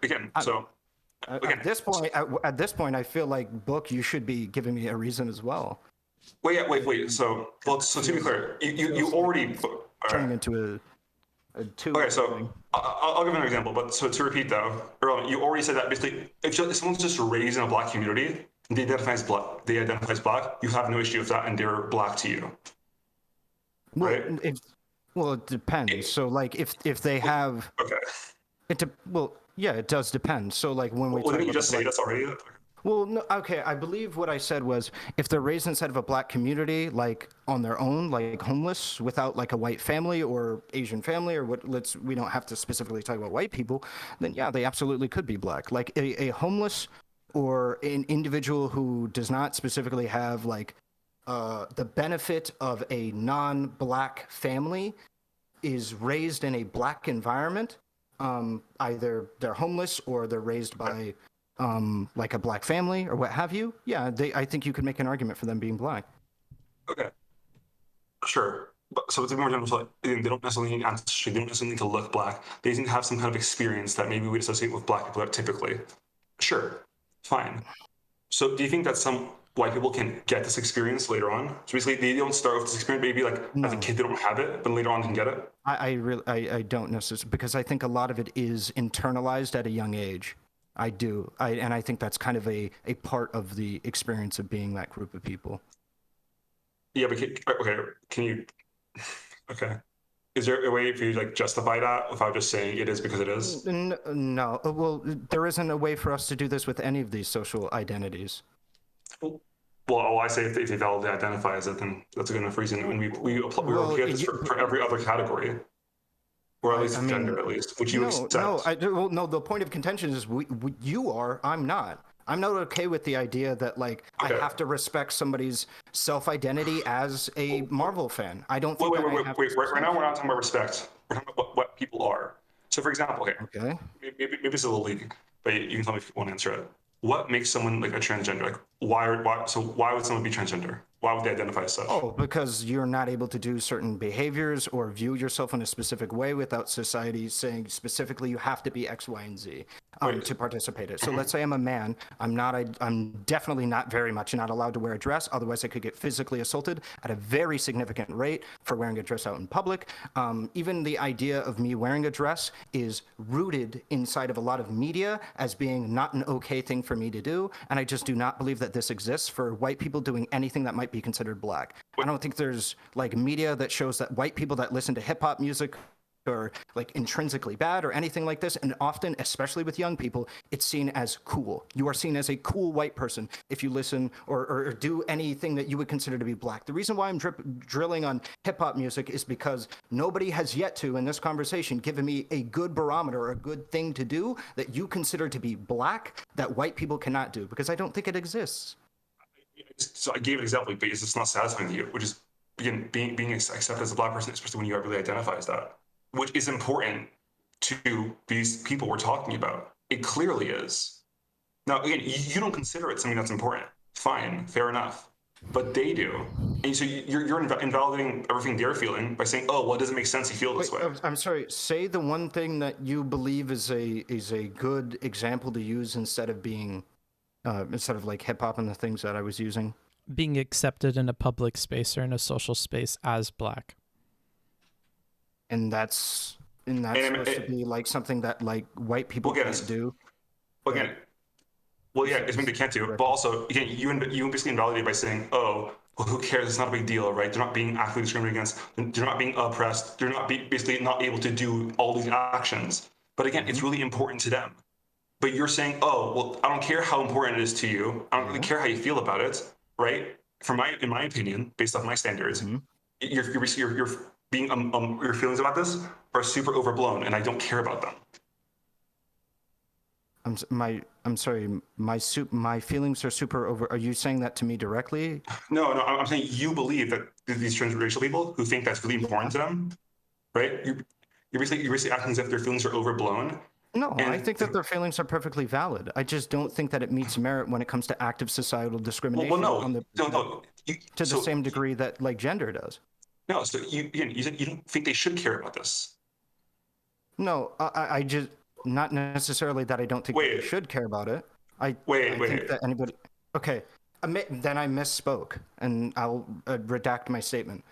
I believe that people can care about whatever they want to care about, or what have you, but I just haven't seen any evidence that, like, for instance, white people are actively discriminated against for participating in black activities. Okay. So, correct me if I'm wrong. So didn't you say this before at some point?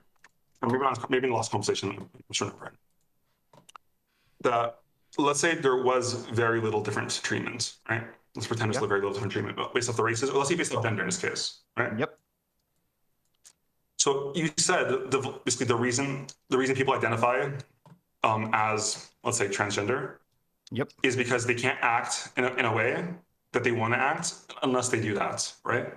Or they can't act or view themselves in a way in which they might want to, otherwise this societal discrimination wasn't in place, correct? Okay. So basically, if they weren't being discriminated against, you'd say no one should be trans, and if they are trans, they're being wrong.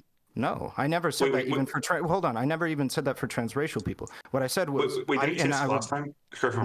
No. What I said very explicitly, and I've actually said this not in the context of this debate, is if we truly treated all genders perfectly exactly the same and there was no discrimination whatsoever, I would have no more obligation to respect somebody's gender. And I stand by that. Okay. Well, I would treat it exactly the same as I would treat you saying you're a fan of Marvel. There's no systemic discrimination against. But didn't you literally anything? There's systemic. Uh-oh. But in DC. Moral obligation to be met stems from what I would consider to be the current societal climate. Okay. So would it be fair to say, again, you can argue if it's unfair framing. In other words, it's okay to, again, so if there wasn't discrimination against trans people, it's okay to, let's say, misgender them. Yeah, because nobody would care. It'd be just like saying you're not. Wait, to be clear, they might care in the same way that a transracial person would care. Sure, well, no, not necessarily, because then there would be. Yeah, necessarily. Not necessarily, no. Okay, so. Oh, hold on. Let's make this super clear. So then let's just assume that there was some person who would be upset that you misgendered them, even in this world where they don't face societal discrimination. Like, if we could accept that and move forward with it, then how do you engage with it? Oh, then I would say you have no moral obligation to. Okay. So at the end of the day, it doesn't matter what they personally feel. What matters more to you is the societal stigma. Wait, perhaps am I being obtuse? I believe that it is a multifaceted equation. Again, if they put a gun to their head and they say you must recognize me as X, Y, Z, I'd say you have a moral obligation to recognize that individual as whatever the fuck they want to be called. I don't care what the fuck they want to be called. I don't care if they want to be called a door. That you recognize them as whatever the hell they want to be called. It is a multifaceted equation for whether or not you participate in an individual like doing this. I don't think it's one thing or another. I think that is that an unsatisfactory answer that it's not just one thing? Okay, so let me say two issues. One, so we're talking earlier about transracial people. We agreed that they would care a lot, but them caring a lot, right, is not a reason for you to respect them. Not on its own necessarily, no. No, because again, you kept referring to societal treatments, how societal is not treating them or discriminating against them as a whole based on race. And the second thing you said, which at least transgender people, was the reason they identify as the other thing, as a different gender, right, is because of societal treatment. You base societal treatment in their identification. Well, yeah, it's right, a multifaceted. Yeah, it's a multifaceted thing. Well, no, it's not. That was your definition was based in how society treats them and the discrimination they face. So basically, in other words, if society did not treat them differently or society did not discriminate against them, from your definition, okay, so you can stand by it or not, then you would have to argue that these people are just wrong. They're wrong for being transgender. No, I'm not. Well, No, I wouldn't be at all. How does your definition allow for that? Because you can have multiple different people believe what they want about gender. I'm not going to say that this individual who believes that like gender still exists from their perspective and then they want to identify as that gender is incorrect for doing so. I just simply believe that given the current societal and social climate, that I do not have a moral obligation to substantiate that. In the same way, I believe I don't have a moral obligation to substantiate that somebody is a Marvel fan or a DC fan. Because the reason why I constantly keep coming back to this example is because it is something that everyone can recognize as a type of identity, because it is a type of identity, that people just consider to be rather inconsequential. I would say the same level of inconsequential that recognizing whether or not you're a Marvel fan is the same level of inconsequential that would be met with if we had a totally genderless society. Nobody would really care. It just wouldn't really be something that people really care about. It would be, you would have some people that are diehard people that sit inside of their basement and collect Marvel paraphernalia all the time, and it would be incredibly important to them, just like you might have somebody who identifies as a specific gender and it matters to them tremendously. That might be the case. But at the end of the day, I think when we're talking about moral obligations, moral rules that individuals must follow, I think that we can use society stigma and what have you to be able to inductively reason whether or not, as a whole, all people need to treat a group of people a specific way. Okay. Because otherwise, I don't think we can make rules. I think we get into act utilitarianism if not. Because by this I feel like I have to nail you on this because I feel like you keep dodging or like wiggling around the thing I'm talking about whenever people look at that. Okay. So can you just own the idea that despite the person caring about gender in the quote unquote gender abolish society, that it's okay to misgender them? I'm sorry, say again? So can you acknowledge that even if the person cares about gender in a society that does not strictly enforce gender norms at all, right? Yep. So gender norms are not causing harm to society. A post-gender society. Yeah, in other words, that it's okay to misgender them even if they care. Yes. Yeah. He's already said that. So you're not doing anything with that. I think what you need to focus on is like the components of what he's saying. So the components here is like absent social like stigma around this thing or absent social pressure, he doesn't give a fuck. He doesn't think you're obligated if there's no societal pressure, societal consequences, right? So when you remove those in this gender abolished society, that's all he's looking at. That's all he cares about. He doesn't care about the personal harm to the person. He doesn't. True.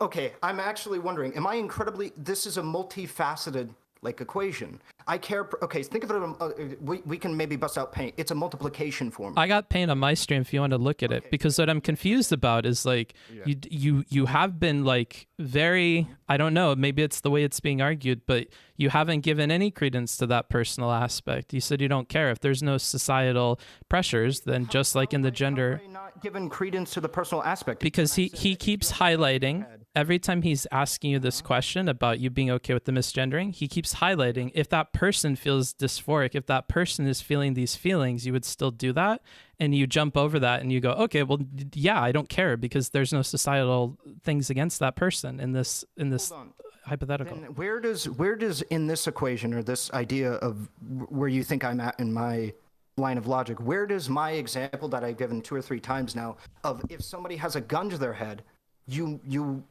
accept whatever idea that they have. That's a very silly, like, edge case hypothetical. Do you want to give me one that's more practical and, like, related to what we're talking about? Where, like, in your gender abolished society, like, what personal level of harm is needed to, like, hit the threshold for you? Could you explain that, maybe? I feel like that elucidates a rule that I have that's consistent with, like, a level of self-harm. Obviously, that isn't, like, the minimum merit, but I just gave it as an example.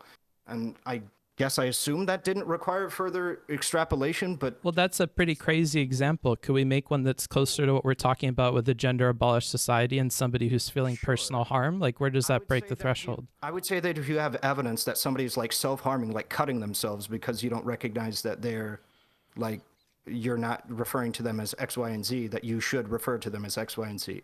So cutting themselves for sure. Is there anything below that? Like any kind of psychological pain they feel, emotional? I mean, we can conjure a million hypotheticals. There's an idea where an individual is, like, seeing a therapist on the basis of people not believing that. Dysphoria on the basis of, like, people not recognizing them as doing that. Like, we can conjure a million hypotheticals. Like them not being able to get to work or function properly in their day-to-day lives on the basis of doing that. Like, things like that. But nothing psychological in terms of, like, damn, that dude just, like, misgendered me. That's making me feel like maybe I look this way or I am this way or whatever. Like, whatever the feeling is happening, that doesn't cross the threshold for you. It needs to be, like, something more physical. Okay. I mean, maybe you're doing a little bit more, like, there's a little bit more to what you say when you say that. But if it's literally just somebody that goes, shit, well, that guy was just kind of like, that's a little rude. I don't think that I don't think that's necessary, that we have to be not rude to every single person. I don't think we have a moral obligation to not be rude. Sure, that's rudeness, but I'm talking about what if they felt dysphoria around the thing? Like, I stated, I stated just a moment ago dysphoria, no? Okay, I'll add dysphoria in there. Wait, did I not say that earlier? You may have. I'm just focusing. When you give me super extreme examples, those take my attention. So when you tell me cutting or suicide, those are the ones I write down. Well, yeah, so I'm struggling with the idea because we keep feeling to the idea of, like, it's like a formula and it's kind of this complicated process where it's, like, not something simple. So, like, you can't just put, this one thing matters. So a lot of things matter. But but I'm not getting any clear answers at all. Right. So think of it as a multiplication. I've actually, oh man, I really wish I had on record talking about this, but I've talked about this with my brother a lot. That, like, not everything has to be a singular reason why we do things, but it can be a multifaceted reason why we do things, a multiplication equation, if you will, right? So, like, for instance, society's treatment of you, consider that to be like X meaning a placeholder for a numerical value to the power of 3. And then you have multiplied by y, which is a numerical value for your own self-harm, which would be to the power of, like, 1. I care more about society's treatment of you and whether or not, and then the final equation would be how much I give a fuck about the problem. I care more about, like, whether or not society is treating that group of people or that person on the basis of their identity a specific way than I do that person's specific perspective on it. I generally do. And this would include even the inverse scenario where somebody doesn't really care. Let's say somebody doesn't really care about their gender identity or what have you, right? They're like, whatever, let's say I as an individual right now say I identify as a woman and I don't really care too much. I just identify as a woman. It's whatever, right? I still think we have a moral imperative to be able to recognize me as a woman because on principle, if we consistently set that idea and trend inside of society, it will cause other people who do care, who are far more stigmatized inside of society as a result of society's treatment of this group of people. It will put that individual, or it will set up a principle in which the individuals like that person or what have you are treated in a better light. Makes sense to me. No, I understand what you're saying. It's multiple. But so let's say someone doesn't care at all about their identity, really, right? They don't give a shit. Mm-hmm. Society might discriminate against them, right? But they actually don't give a fuck. They don't give a fuck. I would still say we have the moral imperative to be able to substantiate their identity because we need to. Well, it depends on the identity, obviously. If we're talking about so even if they don't really care about it, that we're still obligated to care about it. Well, yeah, because it's on principle. I think it's the principle of the idea. Wait. So it's on principle. It's a I really want to bust out paint. It's a multiplication equation. It really is. I understand you care about society, how society sees it, and how individuals. I know you care about both. I understand that. Okay. I guess it So I wouldn't be a get both. multiplication equation necessarily on that. That's not kind of where the analogy falls off. But Well, so the two factors I'm remembering. So correct me if there's any more. Is how society treats this group of people. So like things like discrimination stuff. And then how the individual feels personally about it. So basically, if they feel really extreme about it, they might engage in self-harm, right? Yeah. So is there any other factor missing other than society and an individual? I don't think so. No, I don't believe so. No. Cool. I mean, I think that covers all of the scope of all of what identity could be, is like the external factors as well as the internal factors. Sure. So, again, if the person, how high would you rate the person? So they're not going to cut themselves, but they're damn close. Like, how high would you rate that, you think, out of 10? It depends on what you mean by damn close, but I would say that probably, if you're damn close, they probably meet my merit for you should respect them as a moral obligation. Okay. If you are knowledgeable of the situation. Okay. The reason why I have to preface these things, and I don't necessarily just say that like we disregard everything, or it sounds like it might be slimy, where I say like we don't disregard everyone on the basis of like transracialism, even though I may not agree there's very much like shit going on there societally, or like if I base it off of, let's say the Marvel example, is because an individual, right? I'm sorry. I'm sorry. Please go ahead. Finish your point. Okay, so an individual participating in this kind of activity, identifying as, let's say, the black individual, right? That individual is putting himself out there, and they're emotionally in that position, right? In doing whatever makes them happy, right? But I think that just because you're doing something that makes you happy, that I don't necessarily have to substantiate your happiness. Okay. I don't disagree with you that this would be supererogatory if I did. Okay. But I think supererogatory is a word for a reason, and I use it here for a specific purpose. I don't think that I have to be nice or respectful to everyone always. I would love it if everyone was, but I literally don't think, one, humans are physically capable of doing that, nor do I believe that human beings, or that we ought to necessarily have to do it without more condemnation. Okay, I need to pose something to you, okay? I need your answer. So before, if you recall, right, you said that if individuals invalidate someone, right, and let's say it's like a 4 out of 10, where they're not really close. They feel pretty shitty about it, but they're not thinking about self-harm from just one random person. They're fine. Yeah. They also have a bad day. Okay. But you said it's okay if let's say there's a general stigma against them by society. So lots of individuals, but not colluding together to work together to bully them. Mm-hmm. It's okay. It's okay for all those individuals to go ahead and basically make this person feel really shitty. Okay. Well, okay. When you say make this person feel really shitty, I'm assuming they're not going to cut. They're not going to cut themselves from just one random person saying, "Hey, you're a liar." They're not going to. Sure. But do you agree that it can be a small harm on an individual level, that when it's amplified multiple times over because there's a big societal stigma around that can lead to much greater harm. So of course, in generally self-harm. But you understand how this argument can be used to make the statement that we should always recognize all identities, always, right? Including whether or not somebody's a fan of Marvel. This necessarily follows. But I literally said this. Oh, okay. So wait, if you agree with that idea, then like I said, or like we were talking about earlier, I think we might just be at an impasse of what is supererogatory versus what is obligatory. I don't think that we have to live in a world in which every single individual, maybe I shouldn't use this loaded terms, where I as a person have to recognize every single facet of somebody's identity, otherwise I am morally condemned. I don't think that this is something that I have to do. But I think you have to. It's not an acceptable consequence that because each individual, it's okay for them to invalidate. That it's okay if it amplifies to a level where that person, for example, would be suicidal. It's not because of any one person. So it's not because of any one person. You understand that could be the case for anything, right? That in any, like, if you the only way to avoid what you are saying right now is to say that everyone must substantiate and validate everybody's form of identity, because otherwise, if you say otherwise, then that exact process that you're saying can happen with literally anything. Wait. So one way you can probably delineate that to make everything if you really wanted to.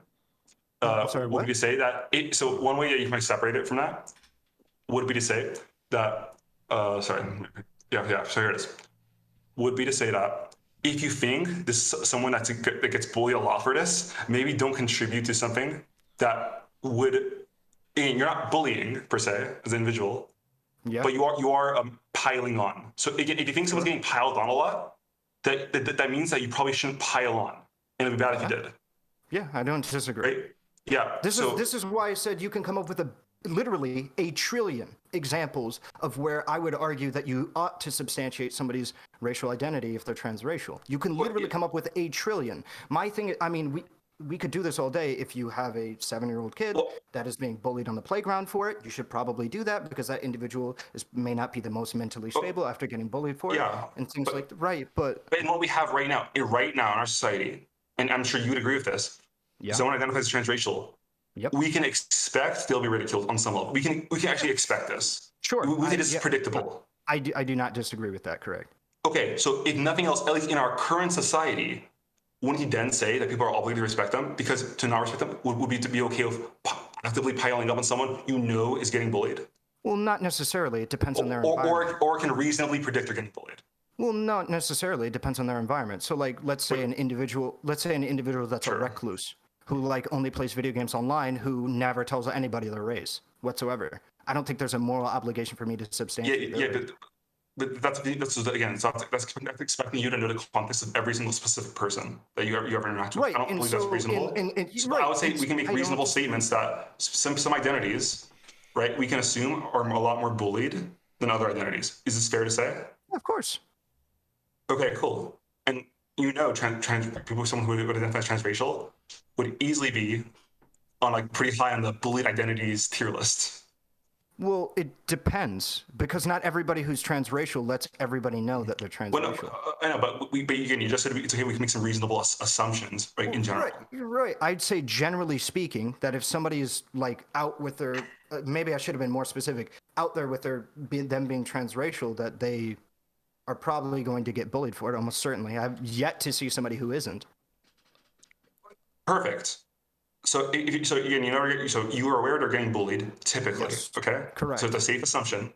Yep. So is it okay then to pile on, or would you say, therefore, you should respect them in the way you said the kid who gets bullied, it wouldn't be okay to invalidate them either, because that pile on, will eventually add up to some serious harm. Well, no. First off, you don't know that it will eventually result in some kind of self-harm. They could legitimately be online and just saying it for a whole host of reasons. Yeah, but like maybe they want to make up right. We just have to make some reasonable assumptions. Yes. They could do this. They could do this. They could do this. They could do this. I don't. Okay, hold on. I don't disagree with anything that you're saying. What I'm saying is, though, when we have direct access to an individual who we might be at the point in which we're talking about them, or like, let's assume a political stream, right? Like one of us is commenting on a given person's like Twitter or whatever, and they're transracial and shit like that. And we have knowledge. Well, we'll just stick with the hypothetical. We just simply, the only thing we know about them is that they're transracial, right? So they're probably getting bullied for it. They're probably getting shit on for it and what have you. I don't necessarily think that I have the obligation to do that without any kind of further extrapolation or knowledge. I don't think that necessarily meets the merit. So even though you know the person's identity, it's likely that they'd be bullied using, just because I don't know for sure, therefore I don't obligation to not bully them. No. It's primarily because I'm not directly talking or engaging with that individual. So I don't think that that's necessarily something that I have to do. Like, for instance, when it comes to like me talking about Vosh on my stream, I'm not using the most elegant language or beautiful language to be able to not insult the individual or what have you, because it's not really something that I'm concerned with, that he's going to hear every single word that I say, to the point where in which I need to make sure that the words that I'm saying are perfectly made for him and his critique. Whereas somebody like Booksmarts, who intentionally makes videos talking about how people's like rhetoric might not be great in certain specific times or in certain specific ways and things like this, who very realistically, some of his videos might reach some of these people's doorstep. This is going to be something he considers a lot more than somebody like me, right?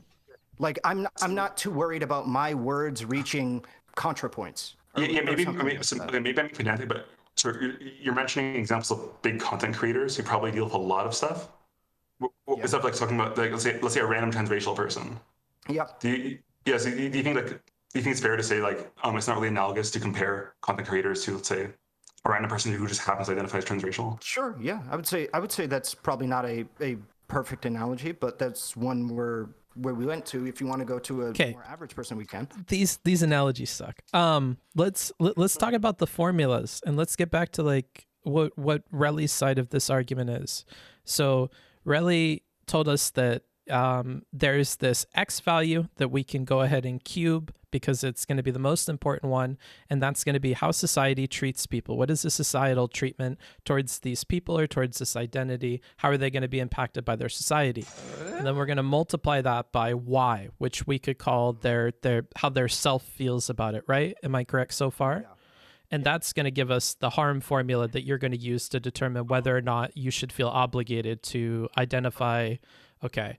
Now, wait, but doesn't he make a distinction now between how we can discrimination that they would like face based off of like, oh, white people can do anything, but then blah blah blah, as opposed to society bullying the people? Because he seems to distinguish between those two things.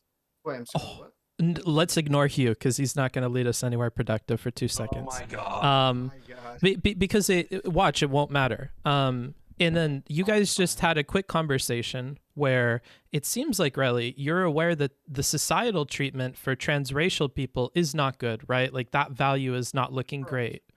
And then you're appealing to like, but I can conceive of situations where the self value, that Y value, is low, like a hikikomori person that's locked in their room that never tells anybody, right? And that same person, the societal harm doesn't go away because, like you said before, I don't care if somebody's okay with it. If it's societally better to like identify them the correct way, I'm going to do it regardless of like how they feel about it because there's a societal harm going on. I think the specific context of me saying that was in reference to their own self-image, because me and Hugh were having a conversation as to whether or not the societal treatment of that person will end up beating somebody down day after day and make it to the point where that self-image number goes up and therefore it becomes more relevant. So that was in that given context. Yeah, fair enough. In this broader context, just looking at the formula, it would seem like regardless of what that self number is at, the same way you said it doesn't matter for other problems where the societal kind of like bullying or treatment kind of outweighs whatever this person's personal opinions are about that societal treatment. Wouldn't the same thing apply here, that I don't really care if that person doesn't feel like they're discriminated against? I can look at the whole society and that's clearly happening. So I'm going to be respectful of their identity regardless of how they personally feel about it, right?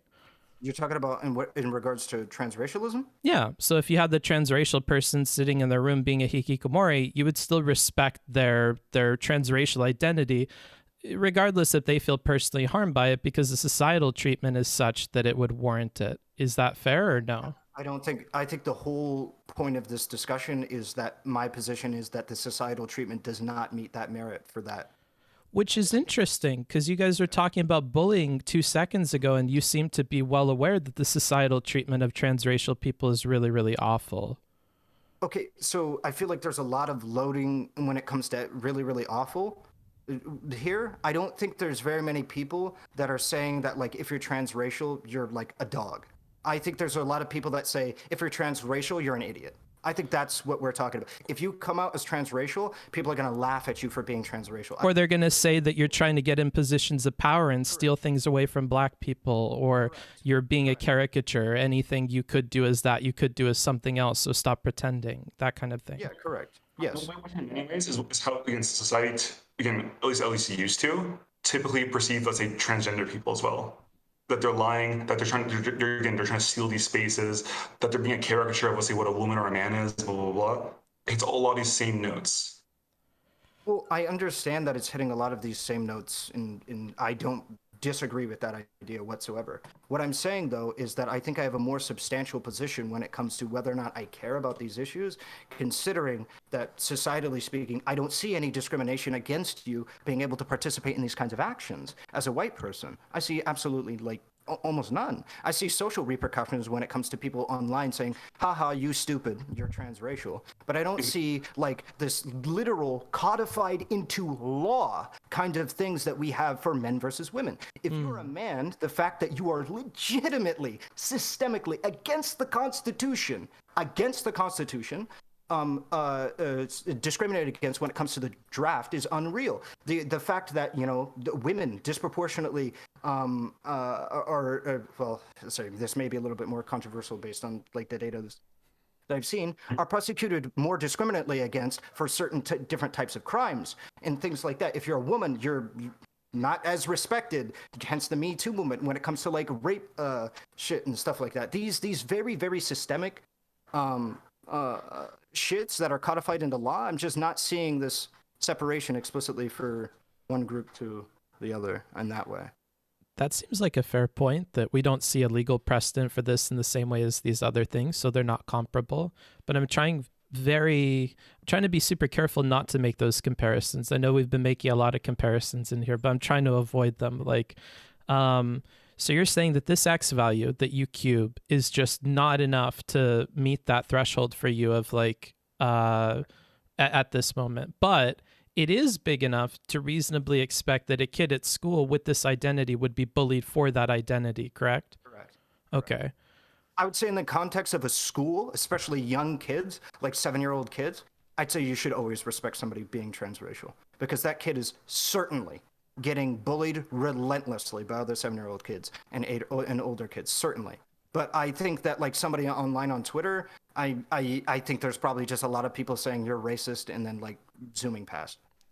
I like when we're talking about like the level of you to be able to separate your life from the bullying that you're taking, a 7-year-old kid on a playground in class with other kids and things like that is not even close to analogous, I think, to some person with a Twitter account. I don't think this is close. Wait. Okay, so bullying at school crosses the threshold, but bullying on Twitter does not. Am I understanding that right? Okay. Yeah, I'd say that. So you would...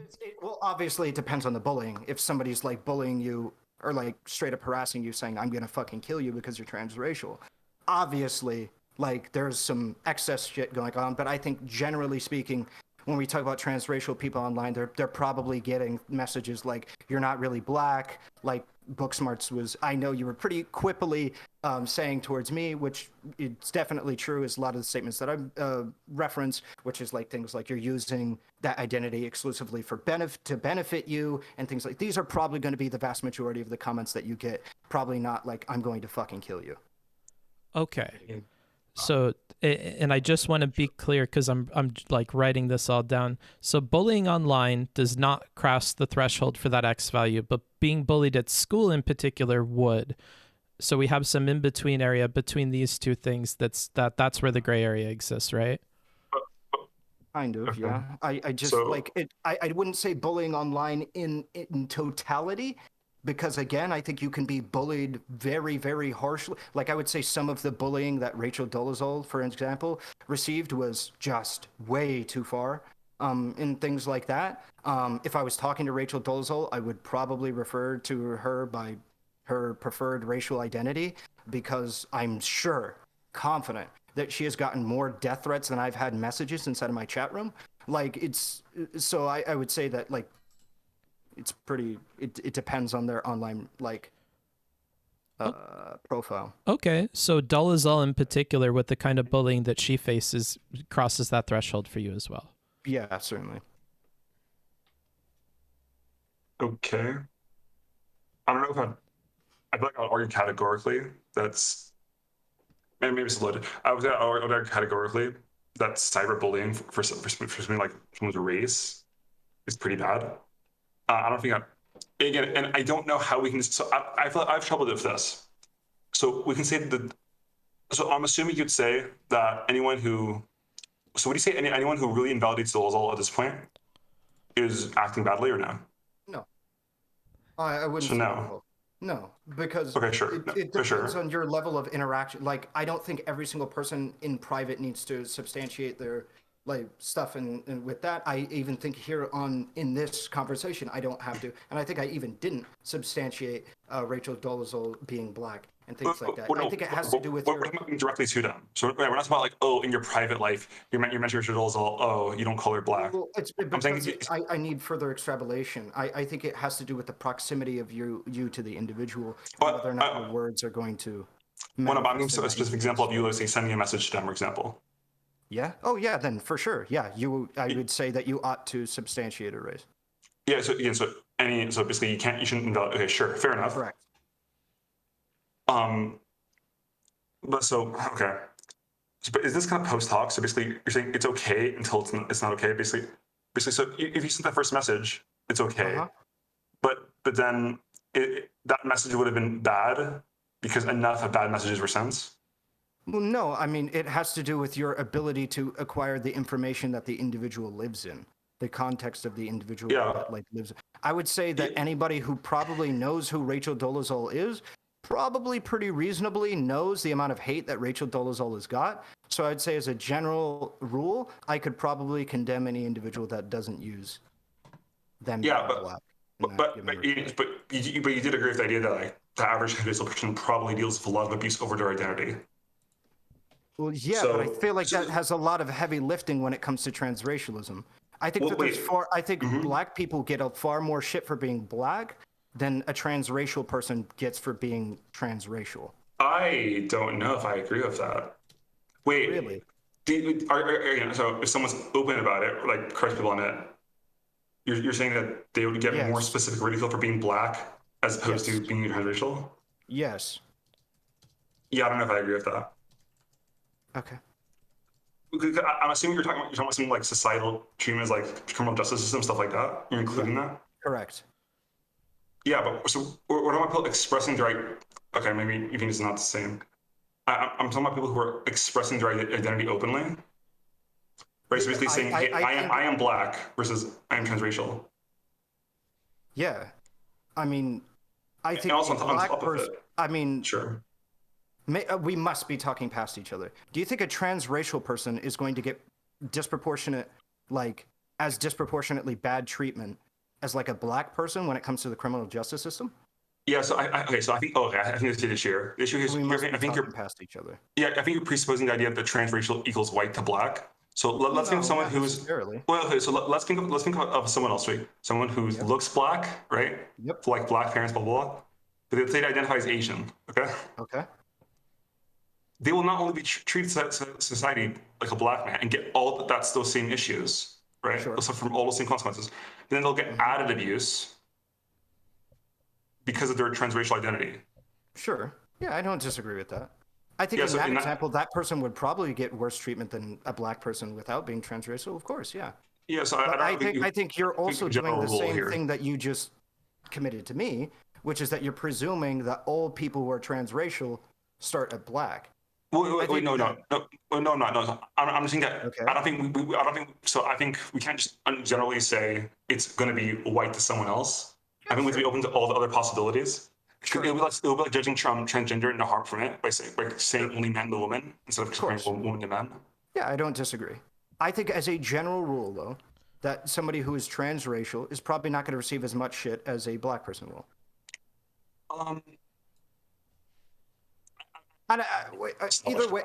Either way, I'm not sure how. I don't care. Let's break bread. Let's assume I'll just concede on that point, and we can move on from there. I don't think that's relevant necessarily to the conversation. Well, no, because then if you assume they'll be treated worse by society than even like the average black person, then I don't know how. Then I feel like then you would have to say that you should substantiate their identity, then, right? I mean, not necessarily. Oh, because the societal harm value will go up? Is that your point there, Hugh? Yeah. Okay. Well, wait, will go up. What is that in reference to? Well, Okay. Well, I reckon it would depend on which race in the direction that you're going, like you guys were mentioning a second ago. But if you're like getting judged in the criminal justice system as an African American person and you're not passing enough for like other African American people to or black people to treat you as black, then I guess you're kind of getting double shafted on the society treatment thing. And it would seem that that would cross the threshold for you, no? It would depend unless we're going with like a giga play. Like if you're not black passing, you're not receiving the police discrimination, or if you're not Muslim passing or, Asian passing or what have you, you're not getting that police treatment. And all of those treatment of those groups of people are obviously different when it comes to the eyes of the police in the context of America. But like if you're not getting like necessarily the police treatment, so you could have that, or if you do pass as X, Y, and Z, whatever racial group you want to pick, then you are getting that negative result as the of the criminal justice system. You might get a positive effect from the criminal justice system depending on how you pass. You might get a positive effect as a result of the environment, like your specific like social groups and what have you as well. It really does depend. But I don't think that, like, when it comes to whether or not I substantiate that black people are black, right? Or that sounds like that is a tautology, but when it comes to, I don't think that necessarily, when I'm talking about black people, they meet my, like, logical requirements for being black, hence me calling them black. They meet the grew up in a black community with black parents, or grew up in a black community without any parents, or what have you, to be black, generally speaking. So I would kind of put them in a separate group than I would transracial people. I hope that makes sense, because like the transracial people could be transracial without any of those factors. Right? They could be, maybe they grew up in the whitest area you've ever seen in your entire life. Like the mayo is spicy in these parts. And like, they grew up in that kind of a thing, but because of, let's assume that society goes full fucking memes, full torque, and they fucking hate transracial people. They'll fucking lynch you if you're transracial and shit like that. And like this person's distraught, then like, yeah, it's substantiated, of course. It doesn't matter if they grew up in that kind of environment, but that is separate than what I guess in this case it would be cis black people. Okay. There's a spectrum of blackness, and it's going to depend on a few factors, basically. Yeah, pretty much. I don't really disagree with that per se. Like what sucks is I feel like we hit these like little areas where it's like we all probably have our different like ways that we're evaluating things, and they're very like touch and feel, like situation to situation. I almost feel like the opinions for trans race stuff should be like a person by person basis. Like maybe the kind of agree, yeah. Like maybe the dude in your Japanese class that wants to be a samurai starting tomorrow like deserves a little less like respect than somebody who you learned yesterday because of a Facebook post that they actually weren't black, and you're like, what? Like Relly's not black? I had no fucking idea. Like he wants to, does he want to be black? Like I guess then he's black. You'd probably handle each of these things differently. And that makes this a little bit difficult. Yeah. I'm sorry for being a super biased moderator, because I do feel like I don't see like where Hugh's wrong in a lot of places, and I'm like yearning for that. And unless I'm willing to make the leap that like, all right, transracial people are a bit fucking cringe and they're doing some cringe shit for the most part. Like unless I'm willing to make that leap, it's very difficult for me to follow in the other system. Even if like certain things that you say, like we can't just make it a rule to try to be as polite as possible to everybody. It's not practical. Like, yeah, I agree with like some of the things you're saying in isolation, but the way that they're executed either through this formula or other things, like if I had the society treatment formula, like, yeah, transracial people probably hit that all the time. And even the cringe guy in my Japanese class who wants to be a samurai probably hits that. And it would really hurt his feelings if I told him he wasn't. So even if I like copy pasted your formula, I'm not sure it would give me the results that I want. And that's like the difficult thing. Can you tell me whether or not like being a fan of anything would meet your formula criteria? I would honestly not reject somebody's identity of being a fan for like most things, unless it starts to infringe on like me and my own definitions. Like, no, I can't be a fan of this if someone of your kinder is a fan of that. Like, and at that point, it's just petty and silly. But I don't think I would rob anybody of that. Well, it depends on. I want to clarify. When you say reject, do you mean not accept? Yes, I would do it to be mean. But I can't see a situation where I don't do it to like be mean. Yeah, I just don't think we have an obligation to do that. It's just where I'm. Maybe not for everything, not for Marvel fans, but if someone came into my class and was talking about their Korean heritage and they were using "we" to describe them and Korean people, I wouldn't be like, "Well, you weren't raised Korean, you fucking," like I don't know if I would ever call that into question, and that's not out of like Korean experience. Therefore, I can call them out. It's weird. Also, I think a teacher or a like the relationship that you might have with like some people that might be students at a school is probably different. And I also believe I made an addendum for a school being a specific place as well. I'm talking, but like I know what your the principle of your point still stands, that like some random person on the street still. And but, like, to go on the craziest end of what you gave us, like even if they were just getting bullied online and they weren't like death threats, I'm pretty sure I would still like identify that person as that thing if that's what they choose to like live like, unless they're doing it as a giant meme and I know that's not who they are. Like in my like not knowing that's not who they are is a bar that's at a different level. It's not about their ancestry and stuff. It's like, well, do you live as that day to day, or do you just like put on makeup and say, I'm going to do this funny thing on the internet, watch these idiots react to it? Like, so then I actually have a pretty open-ended question. What is it like to live as a black person in your eyes? Let's say you're born white in a white neighborhood. What does it mean to you? Can you, and either one of you, describe from your perspective a legitimate point of view to live like a black person? I think a lot of it comes down to the dimension of identification. If they are black passing, it's easy for me to see how life would be for them, depending on where they are in the world. Like, well, if you're black passing in a black majority community, I can't say anything else about that black majority community besides, like, I would imagine you'd be accepted. I wouldn't say that you would undergo high crime or gangs or like any of that cringe shit, but like, if you grew up in a racist community or you ever encounter racist people or you went to racist areas when you were black, like, then I assume that you may have undergone some prejudice. And I presume that you face prejudice, and you will face prejudice depending on where you go in the world. And that's something I take into consideration. I mean, I'm not sure. Maybe I missed it. I don't feel like that necessarily answered my question. Yeah. So it's basically, does that person pass in the eyes of other people? For me, it's like a societal thing for the most part. Sure. Yeah, I think that's an acceptable way. So if somebody does not pass, then would you consider them not of that race? Now, there's a personal public opinion split here. Like, I may personally believe, like, all right, I don't know what's going on with this goofy Looney Tunes person, but I'll keep an eye on them. But like publicly, yeah, I would identify them by whatever race they chose to go by. Okay. So I'd be down to examine your personal opinion on that as well. Like, because I feel like there's more to just, I feel like even for, like, let's imagine a black kid that grew up in a black area, or sorry, excuse me, a kid that grew up in a black area to a black family, like black all the way generations past, thousands of generations black and things like that, but they're white passing. Would they not be black to you?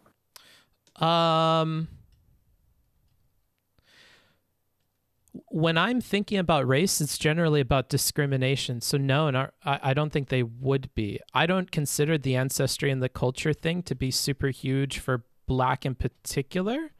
But that's because I'm not like super well attuned to what black culture would even be beyond like racist stereotypes. Like, you listen to rap music and maybe you go to church. Like, do you also think that maybe we could be like perhaps even more specific when we talk about somebody's like black? Because I could break bread with you on that one. Whereas like I would say for the purposes of like their environment, of like their home life and shit like that, they might be black, but like as soon as they leave the door and it comes time to walk out into the world, as far as they're concerned, they're like white. Do you think that you could break bread with that? What are they doing at home to be black? Well, it would just, well, I mean, I don't think you do anything to be black. I think that they were raised in an environment that I would argue would be black. Or do you think that passing is literally the only dimensionality to race whatsoever? It's not the only one, but for me personally, it's the largest one. Just because, like, if you're at home and you're just having fun with your family, you're not doing anything like culturally specific, I don't know if there's any difference between living as a black person at home or living as a white person at home. I think Really? well, for me, yeah. I'm factoring in like your ability to have access to the internet, your ability to have access to clean water, and things like that. That's why I put an ancestry into this, because obviously black people are in black families are going to disproportionately have less access to these things than a white family. They may, like, if we look at it as super statistical level, like, is the statistically averaged black person having access to X and to Y and to Z? Like, yeah, we could paint a picture or a profile there, but that's not generally what I do in my head, no. For some cultures that I understand what they do, I will, like certain cultural practices or things that I can take for granted that maybe the other person experienced. But generally, it's not related to like their socioeconomic kind of position, because I put that more on how much money they had than what their race was. But maybe that's a problem I have. Well, I don't know. Maybe this is just us not using similar terms here. But like, I typically would consider like people of like X given ethnicity, like I think that there's a pretty distinct, like at least as far as I defined it, way that like black families tend to be treated or tend to operate or what have you in society due to systemic discrimination and things like that. That is pretty important for things like, for instance, recognizing like why black people in general might cause more crime, because they don't have nearly the access to familial wealth that like white people might have access to. Or it's pretty important as well for like addressing maybe reparations, if we were to do that, like familial wealth and like where that stuff came from. And so I think like your ancestry, quote unquote, is a decent barometer. Yeah, it's an important dimension, especially for political conversations, because you're wanting to address these things at like a societal level that societally impact like a ton of people. But in terms of like day-to-day individuals, like I don't project all of the problems that I think on average black people face onto like every black person I meet. But as they tell me things about how they grew up and stuff, I could think that there are similarities there. But generally, like if you put me in a room with a random black person and told me to make up stuff about them, it wouldn't be that they're like economically disparaged or that it's unlikely that they had a job at this age, or it's more likely they did this or commit crimes or things like that. Usually my mind just goes to other stuff, maybe the way they're treated by other people, or the way like communities that I've been a part of would treat them on the basis of what they looked like, just because it seems to be that's the focus, is on what they look like. But there is like a cultural and a historical dimension to it for sure that's helpful to look at. It's just like not something I use personally, but I can see how it's important for you. Sure.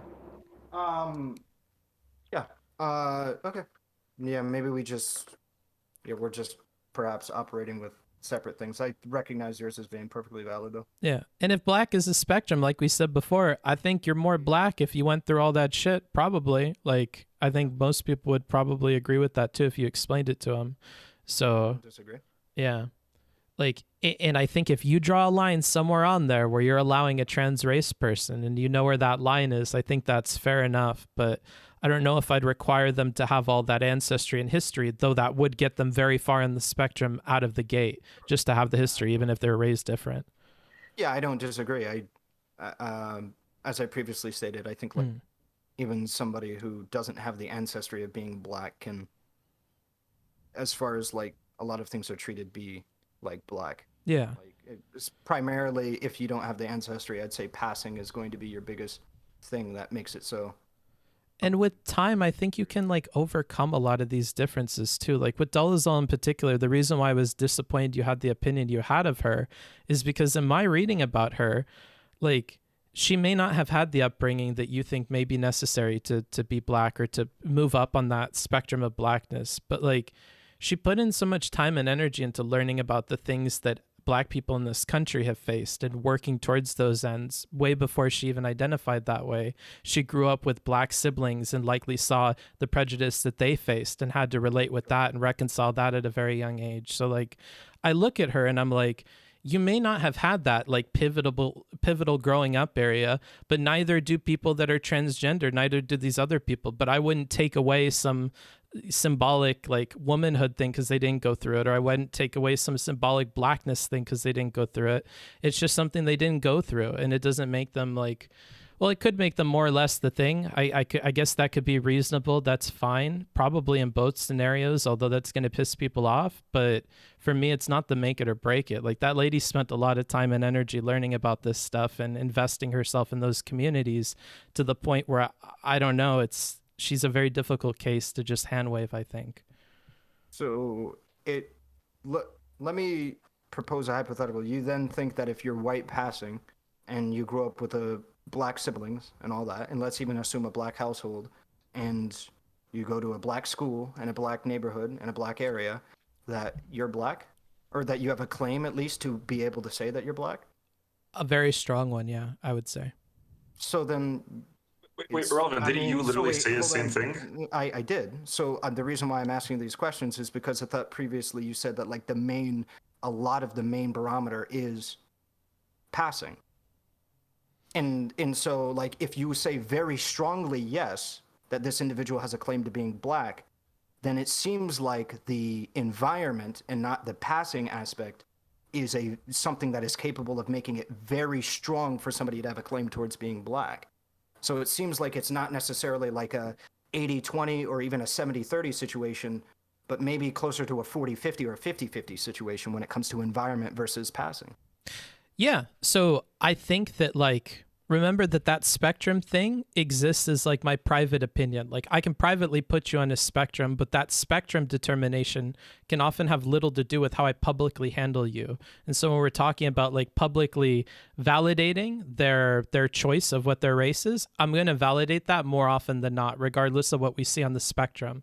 But in the private opinion with the spectrum thing, like, yeah, I think that ancestry is huge because it gives them insight into the plight of Black people, because they were part of communities and understood secondhand what it's like to live that experience, and they grew up with people that lived that experience. I would say that it's still very experientially based, right? Like them growing up in a Black household in some white, 98% suburb where they never encountered or mingled with any other Black people. They weren't, like, I think this is like, that's going to hurt them more, right? Like, I think that is its separate thing from like identifying though, whether or not they say that they're Black or they say that they're white, if that makes any sense. Sure. So would you say from your personal opinion then, Rachel Dolezal is Black? Yes. Okay, so then you would agree with the idea that your personal opinion is probably closer to 40, 60 or 60-40 or a 50-50 when it comes to passing versus like environment. Unless when you said strongly that you would think that Rachel Dolezal has a strong claim to be able to say that she's Black. Maybe I was reading too much into the word strong there. I mean, I think that she does have a strong one. And I think that like it's in no small part because I personally believe that she passes as Black. The positions of power that she holds that you pointed out seem to align with her race, however you want to think about that, whether she's filling a position she shouldn't or not. That seems to be a huge component of her day-to-day life is Black culture and Black issues. Like, I think at multiple levels she passes for this reason. And in terms of like the splits between like which percentage which is having weight, like I would say that the experience is big, but I would still say it's less than passing. It's just we're not hitting like, we haven't come up with a hypothetical where somebody lives as Black through all this other stuff. I guess I mentioned that a little bit with a Black person that was raised in a white neighborhood and them going through that. I do think that the other person has more, but it's by virtue of like osmosis. They've talked to more other African-American people. They've understood that community, that culture, that experience at a much broader level because of their engagement with other people. The discrimination itself, I think, is something that can validate that identity, like them being looking like they're black and having people treat them as if they're black. That's huge. But I think it's also huge, probably even bigger, to like multiply that by however many people you've engaged with that have gone through that. You know, I think that's why that's a bigger factor, is because it's the same thing as the personal experience multiplied by however many people you had the opportunity to interact with, especially when you were young. Sure, perhaps, but do you think that like the attitudes of the people that you had to interact with would massively sway your opinion on that? It's more situational. I mean, this definitely would probably get to your previous point that we agreed on, where in which it's probably a more individual case-by-case basis than like general rules that we were going to drum up. Yeah, like if individually we cooked up some hypothetical scenario where all the black people that they engaged with were like completely different than what the average black person would be, then yeah, of course, we could devise that. But I think in general terms, yeah, that would probably produce somebody who's well aware of like what it's like to be black in America, or what it's like to be black wherever those people are from. Yeah, I don't disagree with that. Okay, it seems like a lot of our disagreement comes down to public courtesy and whether or not meeting like where the supererogatory versus obligatory requirements are for recognizing people's identity is. It seems like that's going to be like primarily where we're at, and that's like a very difficult thing to kind of wrestle with. Well, because like, and maybe this is just like my own problem, but I feel like at a dude level, like as a person, if I put you in the position of God and you got to choose whether or not somebody invalidated the identity of a random person on a bus or something, I would like to imagine that you would snap into being the scenarios where that person didn't do that and was instead courteous and respectful, whether we call that supererogatory or something else. Well, yeah, but I mean, I think that's the big difference, is like it being supererogatory versus obligatory. Because I don't think it's as simple as just saying, well, it's supererogatory or obligatory. That in and of itself comes with a litany of other things that are necessary for you to be able to follow in the sword of, to be able to stay logically consistent. And I just believe it is inconsistent and incongruent with a lot of the other principles that I have and ideas and morals that I have to be able to say otherwise. So you have like... I don't think it's as simple as just saying, well, yeah, like let's say, for instance, I agreed with you, right? I agreed with you in that, yeah, I think that this is the case. I were to agree with you, but I'd also have to change my opinion on several different things that I believe are very justified for having. But if I agreed with you, logically, I would be inconsistent for holding those, so I'd have to change my opinion. Not to say that I'm not going to change my opinion because, like, I don't want to have to go through all of those separate things, but that this is not just an isolated scenario. You can't just be like, well, you know what, identity, actually at the end of the day, we should just respect everybody's identity, and that is a obligatory statement. That comes with a litany of other moral caveats that need to be, or moral claims that also need to fall in line in sequence with that moral claim, because otherwise you'd be in logical breach. But we could vosh it and sweep all that under the rug of supererogatory and agree, right? Perhaps. Like, maybe they should, bro. But I got this whole logical system back here that's keeping this train on the tracks, and to derail would be unthinkable. So, like, I'm not going to obligate you, but yeah, you probably should. That's the supererogatory. Am I understanding that correctly? Like, can we all agree on that or no? Yeah, I would say that like, you should definitely do this if you want to be like an upstanding citizen.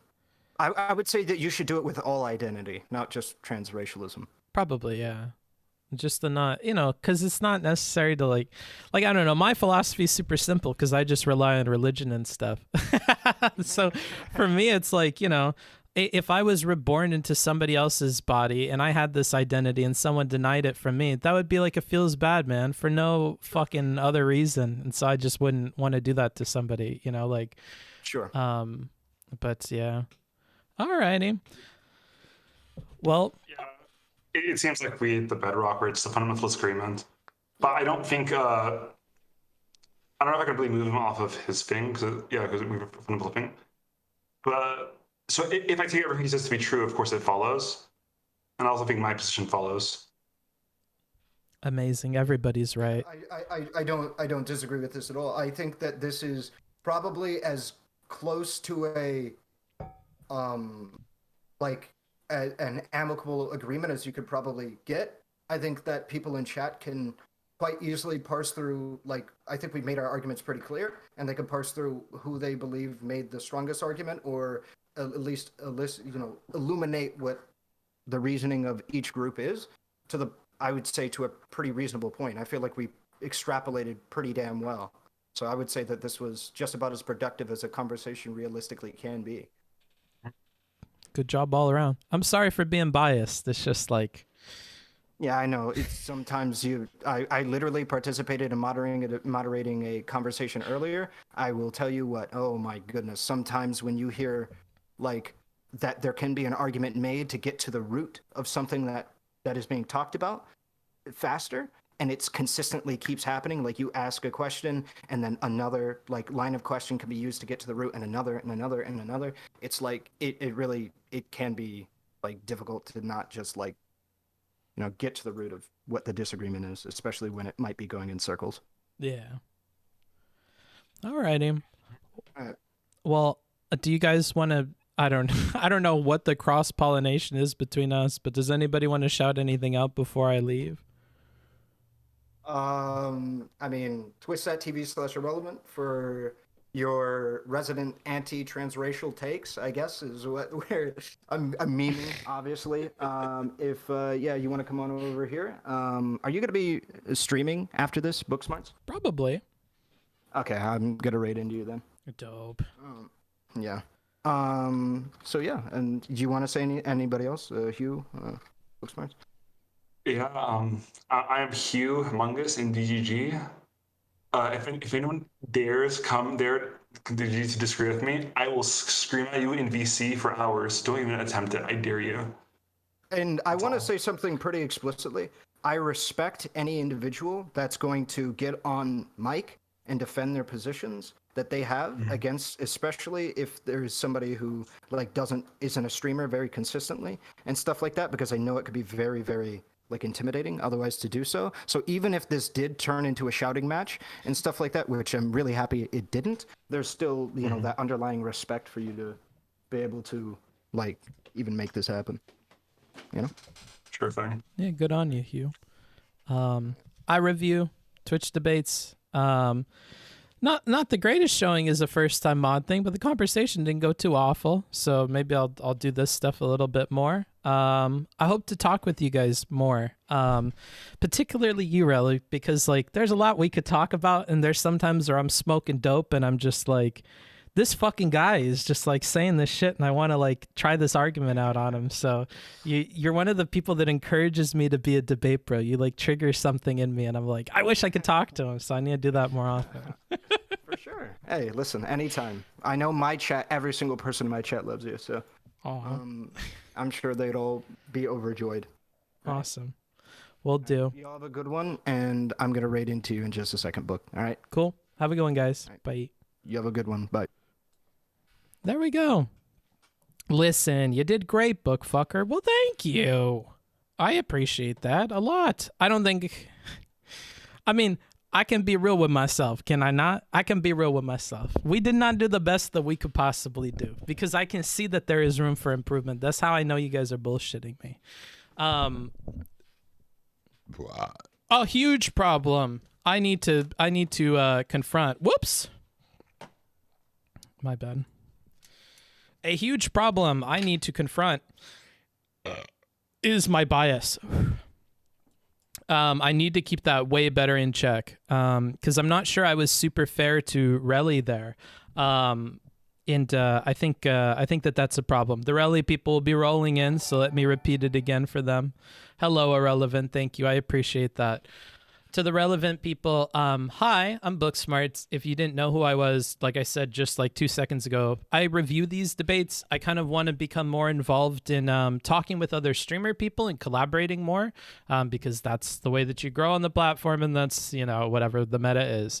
And I'm trying to do it in more fun ways. I want to have conversations like this where I feel like we're on topic. And I was just telling my audience that because this is my first time, there's going to be things I do wrong. And one of those things that I did wrong is I think I was way too biased against Relly here. And I think that, like, it's very clear that I keep focusing on Relly. Now, the reasoning, if you want my excuse, is because I didn't see ways that Hugh could change what he was doing that aren't, like, pedantic and unreasonable to, like, criticize Hugh into doing it. And so maybe I need to get better at looking for those opportunities then and spending more time and energy on focusing on Hugh to, like, counteract that. I'm not sure.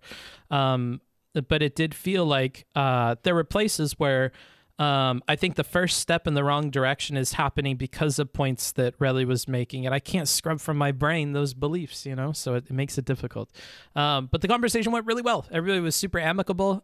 We moved through topics like pretty quickly. I think that everybody that was involved did a super good job. If anything, I think my performance rating as the moderator, if there's two interlocutors and they get their interlocutor grades and I get my moderator grade, I think my moderator grade is the lowest of the lot. So I'll work on it. I'm going to watch it back, timestamp it like I do every single VOD, and then I'll come to more educated conclusions about that and have better notes on how to improve moving forward. That's usually what I'll do after a stream. You did good as a moderator right up until you said Relly had an axe to grind and his position was silly, to paraphrase you very uncharitably. Did I say it was silly to paraphrase me very uncharitably? I don't think I went that far, but I do think I said all this stuff about his bias and whatever. And that's the tough thing is, like, if I was reviewing this, I would lean into that hella hard. I'd make a million jokes about it. I would do a voice and whatever. But as the moderator, I want to highlight that for everybody at home so that they can start to perceive what I see as, like, an obstacle in the conversation that we're facing, right? But I wonder if that's just not my position as a moderator. I'm not sure, because I feel like those are the valuable ideas that my brain comes up with that people normally enjoy, but it's not quite like, I don't think it's quite what is expected of a moderator. So maybe it's like not a good thing to do.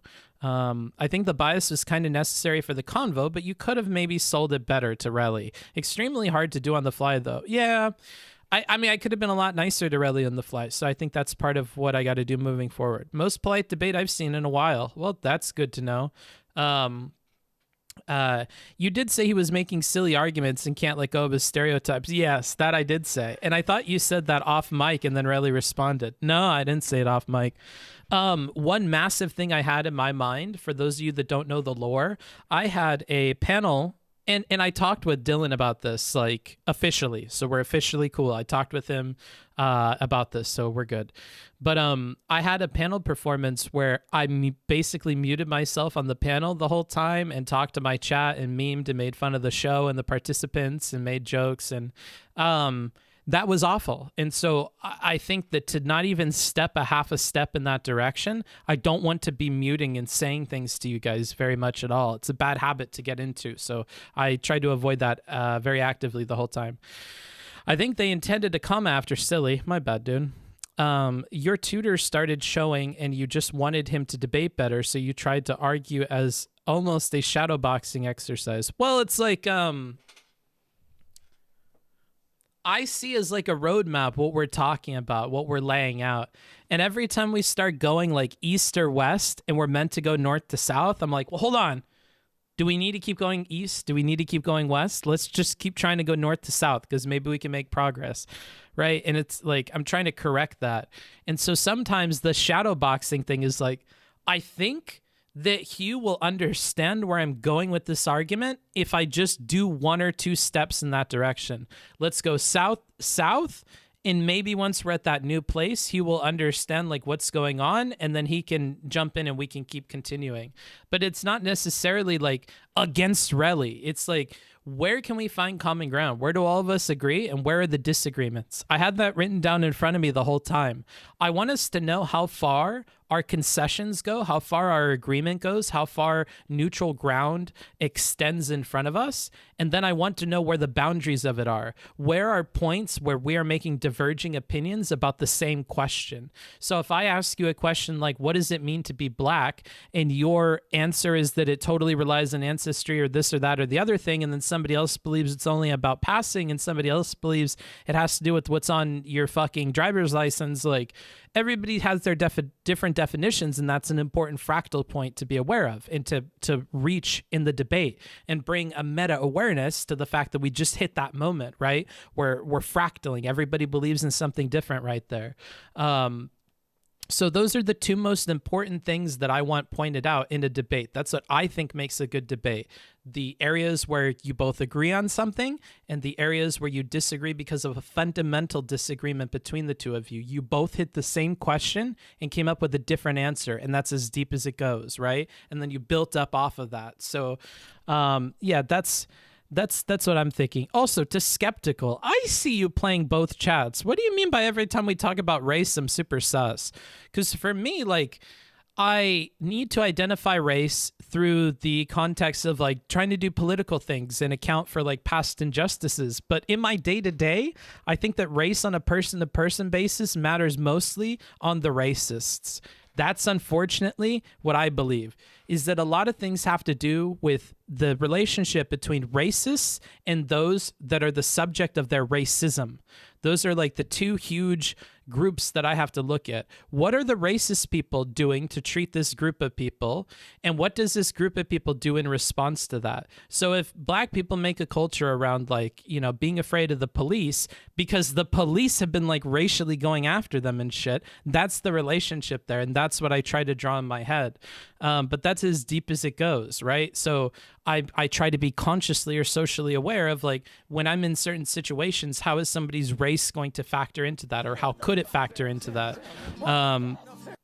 Thank you for the 2 gifted subs, Bullet Magnet. I appreciate that. So yeah, I'm not sure. I don't know if that helps anybody, but yeah, when I'm thinking about stuff, like generally I'm trying to think about how does this person get treated for like looking the way that they look. I think that's a lot of race to me, is like, how are racist people treating this person?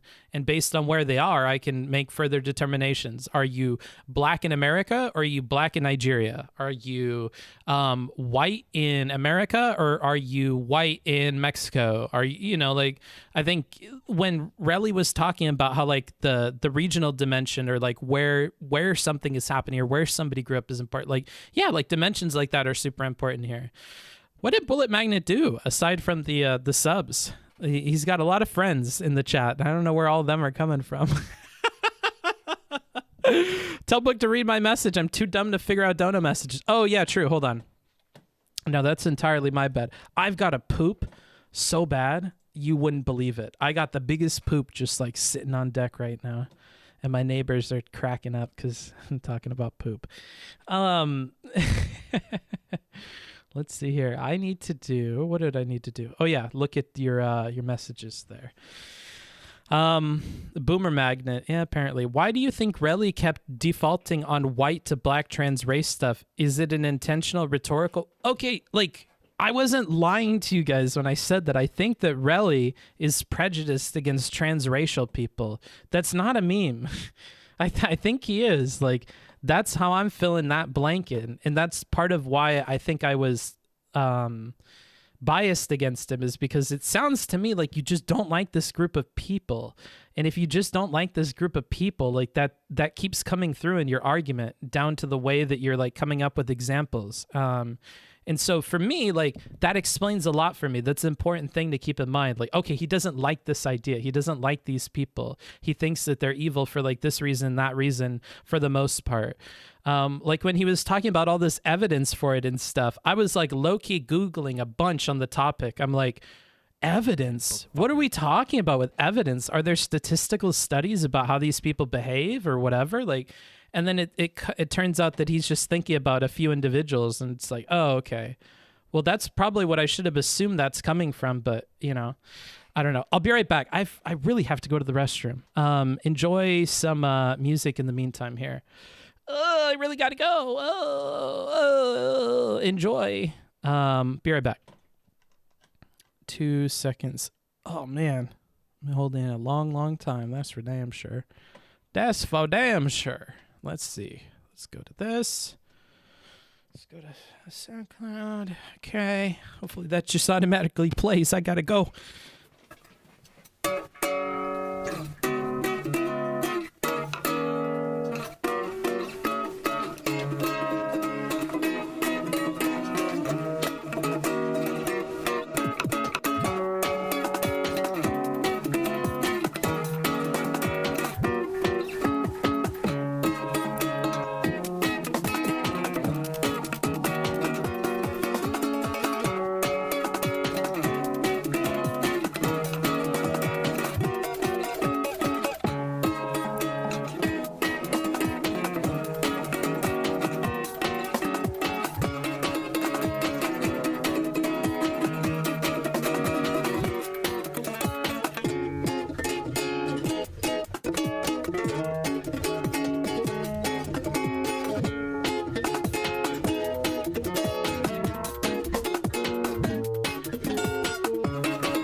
right, I'm back.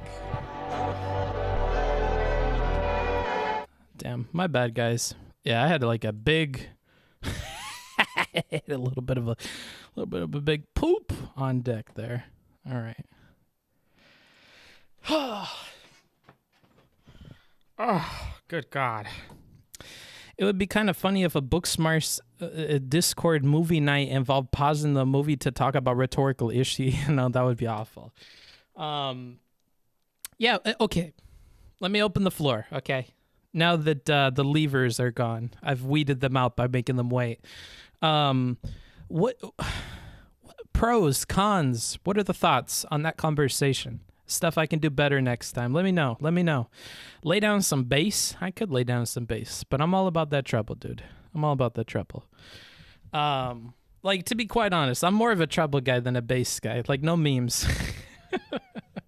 Poopy debate tactics. Damn, bro. Yeah, I do be using poopy debate tactics. Keep them on track. It seemed to spin around. Do you think it spun around more at the beginning, middle, or end, in your opinion? Poop picker, it never happened. No, I saved that to my own personal folder. You don't get to see those. Not enough blood sports. Kind of lame. Fair enough. I don't like blood sports very much. Middle was most spinning. Okay, middle spun around a lot. It was tearing my heart out at the loops. I responded to you earlier if you care. Well, go copy paste it. I don't have much time. I don't have much to add because I'm sure others will cover it better. But I will mention, I think you should ask Ahrelevant and Hugh what they think you could do better. That's a good ass question. That's a good ass point. I'll ask them in private. What can I do better? That's probably good to ask. And then they can be real with me. Ahrelevant can call me all those awful names that he only calls me in private. Are you going to review the conversation between GSU and Ahrelevant? They talked? What did they talk about? Got to say hi once per stream, even if it's at the end of it. Oh, okay, my bad. It could be good to be more transparent with where you expect to go. Like, let them know what good directions there are before they get derailed. Okay. And to be fair, like, I did that a lot at the beginning, right? Like, pointing out to them, for instance, that what harm justifies crossing, into the area where you should be respectful of somebody's identity. Like, the main thread I saw the entire time is what is harm, and at what level does that harm justify, like, doing this, identifying the person. And because at the very beginning, they both laid out basically what the variables they're working with to make this decision of validation are. For Hugh, he said that awareness that somebody would be harmed by it, or awareness that they want to be treated a certain way, obligates you to treat them that way. And then for Ahrelevant, he's saying that it is the harm. You are aware of a harm, and then if that harm meets a certain threshold, then you are obligated, yes. And that harm, we later understand, is a formula by multiplying the cube of the societal to whatever the person's own harm is, and that gets you the total harm, which you're going to make a decision based off of, right? And to be even more charitable to Ahrelevant there, it sounds like it's much more complicated than even that, right? Because there are variables that are going to impact even those two independent variables, right? So there's more to it than that, and it's difficult. Now, the thing about, I'm not going to say it, never mind. Booksmarts, it was meant to guide, but it also added to the conversation, and I don't know if that's the mod. Hold on. Let me bring you guys up on the other screen here so that I can see you, so that I can scroll up and not miss you guys. You're moving a little too fast for me, a little quick, you fellers. Blizzard, you did a good job at redirecting and stopping them from going off on pointless tangents several times, but I think you could have done it more in places. Yeah, I'm wondering if that's the case, because I almost felt like intervening feels very bad, feels very yucky, but maybe I should intervene more. The bus and comic book bits especially, but it's hard to identify in the moment if it's going to go anywhere. Yeah, And luckily I had the benefit of seeing their last conversation, so we kind of know when we're going to hit into these things. It was meant, okay, I'm assuming you had a first part to your comment here, Jordan. I think you did great for the most part. The only downside that I saw was that you went to intercede. You didn't do so just in a technical way. You also added some bit of rhetoric. Okay.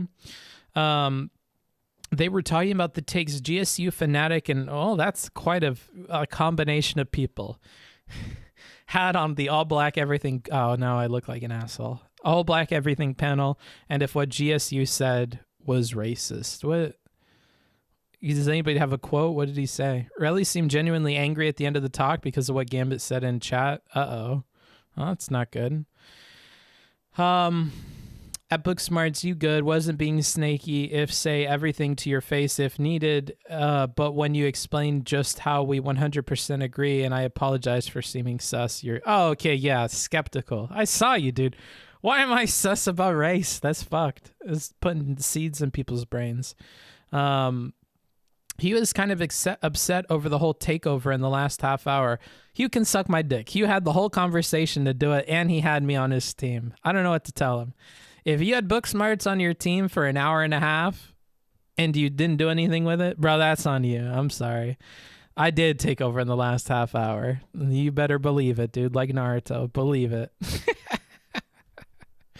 The visual aid in Paint was good. Is that generally agreement from you guys, or was it more so like telling you shit that you already knew when we went to the Paint explanations of stuff? Let me know.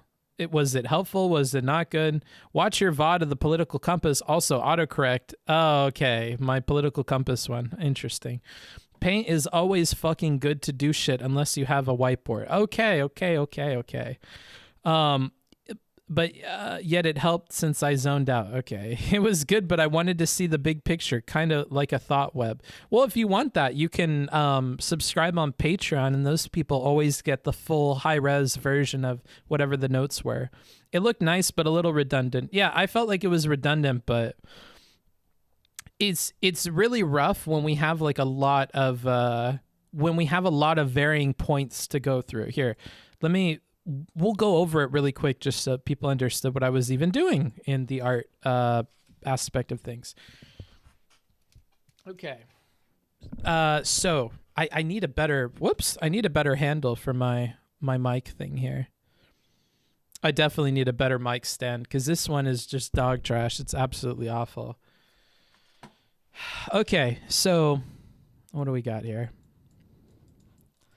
Where do we want to start? Let's start over here. So this has to do with the supererogatory thing. I wanted to make it clear to people where that is relative to like what normal people words are. So let's make this color and make it huge. So down here in the bottom, down here in the bottom, you have what normal people say. That's bad. You're a bad person. That's neutral. It's a neutral action. That's good. It's a good action. That's great, or that's above and beyond, right? The supererogatory exists in the zone between what you think you're morally obligated to do, which is this section here, the morally obligated good actions. And then there's the extra, the supererogatory, the things you could do to go above and beyond, but I'm not going to morally obligate people to do them. And then on the other side of neutral, you have the immoral things, or things that are bad to do, right? And that's way over here. We don't have an equivalent for the supererogatory, I don't think, to put over there. At least we didn't cover it in the conversation. So that's that one. Up here, whether we don't validate them or whether we validate them on two sides of this spectrum represented by, I hope, red and blue.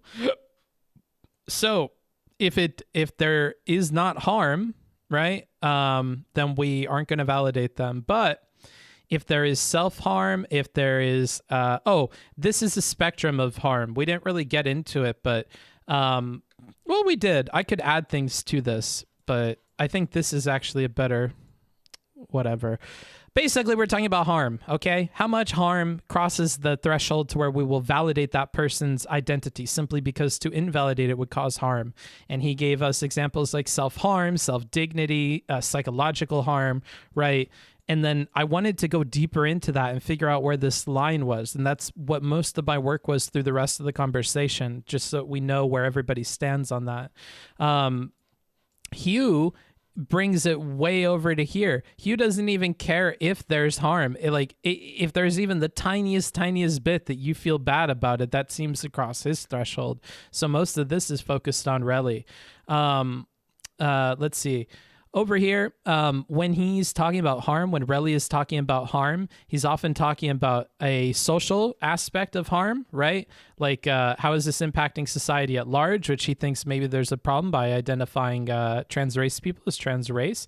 And then there's a personal harm. And I need to weigh these two things out and figure out how one relates to the other, which is what we get down here with his formula, that if we make X represent the societal treatment of people negatively and we cube that, that's going to go ahead and balance out the Y, which is how much self-harm is being done, how much that person feels bad or feels a particular way or wants to act a certain way individually.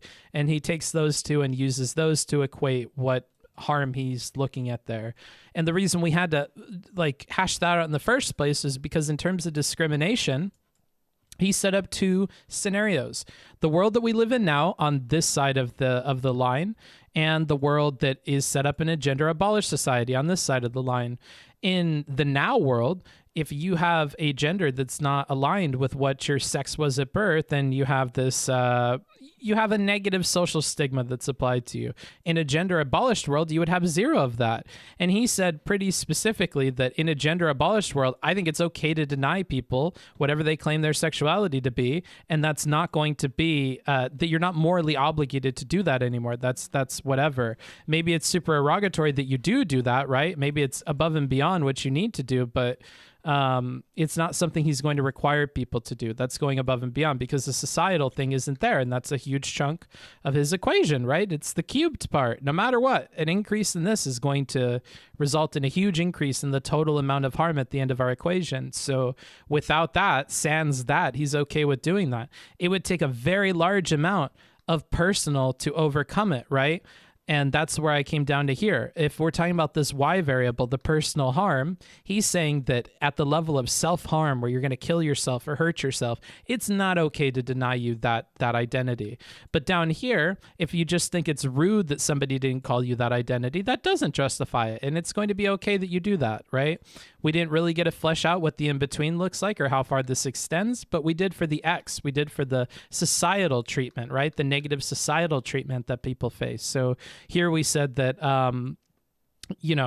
if you're getting bullied online, for the most part, that's not going to hit his threshold. For the most part, it's not that bad. There are instances that are bad, but they're far and few between.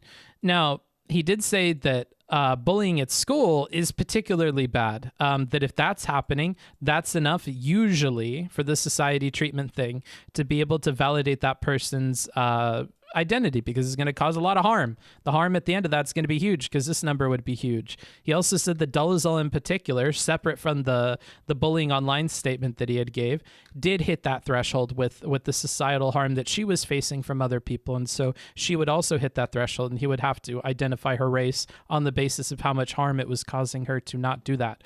And that's all independent of the self-harm, right?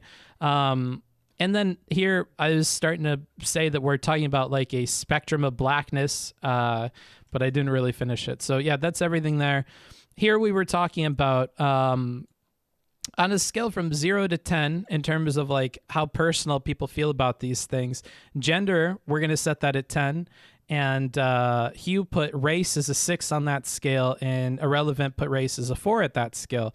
But we also talked about how different people are going to have different numbers on here. Maybe for somebody that's trans race, the 10 is their race and not their gender. Maybe that's what they feel the most about. And so for those people, like, you are doing a lot of why. You are doing a lot of self-harm if you're treating what is a 10 on the level of like identity for them as a 4. And this is part of the problem, is you start to have a mismatch. Even with people that are Marvel fans and stuff, they're going to get butthurt at a really, in your opinion, unreasonable level because they have something out here in the 10. I didn't get to jump into this with him and talk with him about that angle because it's not my debate to have, even if I was being a diva. So I didn't explore that, but I wanted to. Hugh didn't. Yeah, so that's all that. That's all the notes. Has this conversation pushed you towards being more pro or anti transracialism? I think it pushed me more in Relly's direction a little bit, but not a lot. But I was already pretty heavily on Hugh's team for this. I just don't think there's a lot of good arguments against the position. And Relly didn't provide many good arguments against the position. All that Relly accomplished for me personally was make me consider more about how different people view race differently, and different people have different levels of biasy that are going to like influence the answers they give here. Like, I think Relly is particularly biased against transracial people, and he makes a lot of assumptions about the way that they're operating, behave, and think. And though we didn't get to the bottom of that too much, I really do think that's tainting his ability to like think through this particular thing. But then we get into his definition of race and how so much of it is based on ancestry a lot of the time. And it's like, well, then that makes sense to me. He has, and he said this at the end, there are deeper underlying logical positions and deeper underlying rules that he has about life that would be put into question or challenged should he make these kinds of changes. Even if at a common sense level, he could see why he would make them, he's held back by these logical rules that he has, right? It would require rewriting a bunch of stuff that he's not going to do. I think that was a barrier here more than anything else, is probably those two things. Unfortunately for Hugh, but that's what Hugh accepts, taking these sorts of positions. The reason why that guy seems to like this trans race thing, and the reason he seems to like the Uchiha position, in my opinion, this is a bad faith stretch, is because he probably enjoys positions where he feels like he's correct, but other people like instinctively fight against it, right? And he's looking for those kinds of fights. So this is something that I think he probably gets something out of, even if it's going to be difficult for him to engage with people on topics like this. But yeah, that's my whole TLDR. Ever thought of switching it up from debate to like a live deep dive on someone's perspective on a topic? I haven't ever thought about it, so I guess not. Is there a VOD? Yeah, it'll be out as soon as I finish today. Wasn't it a huge concession for Relly to say that he would call Dolezal black? In my opinion, yeah. But remember that there are two things that I care about. And that's it.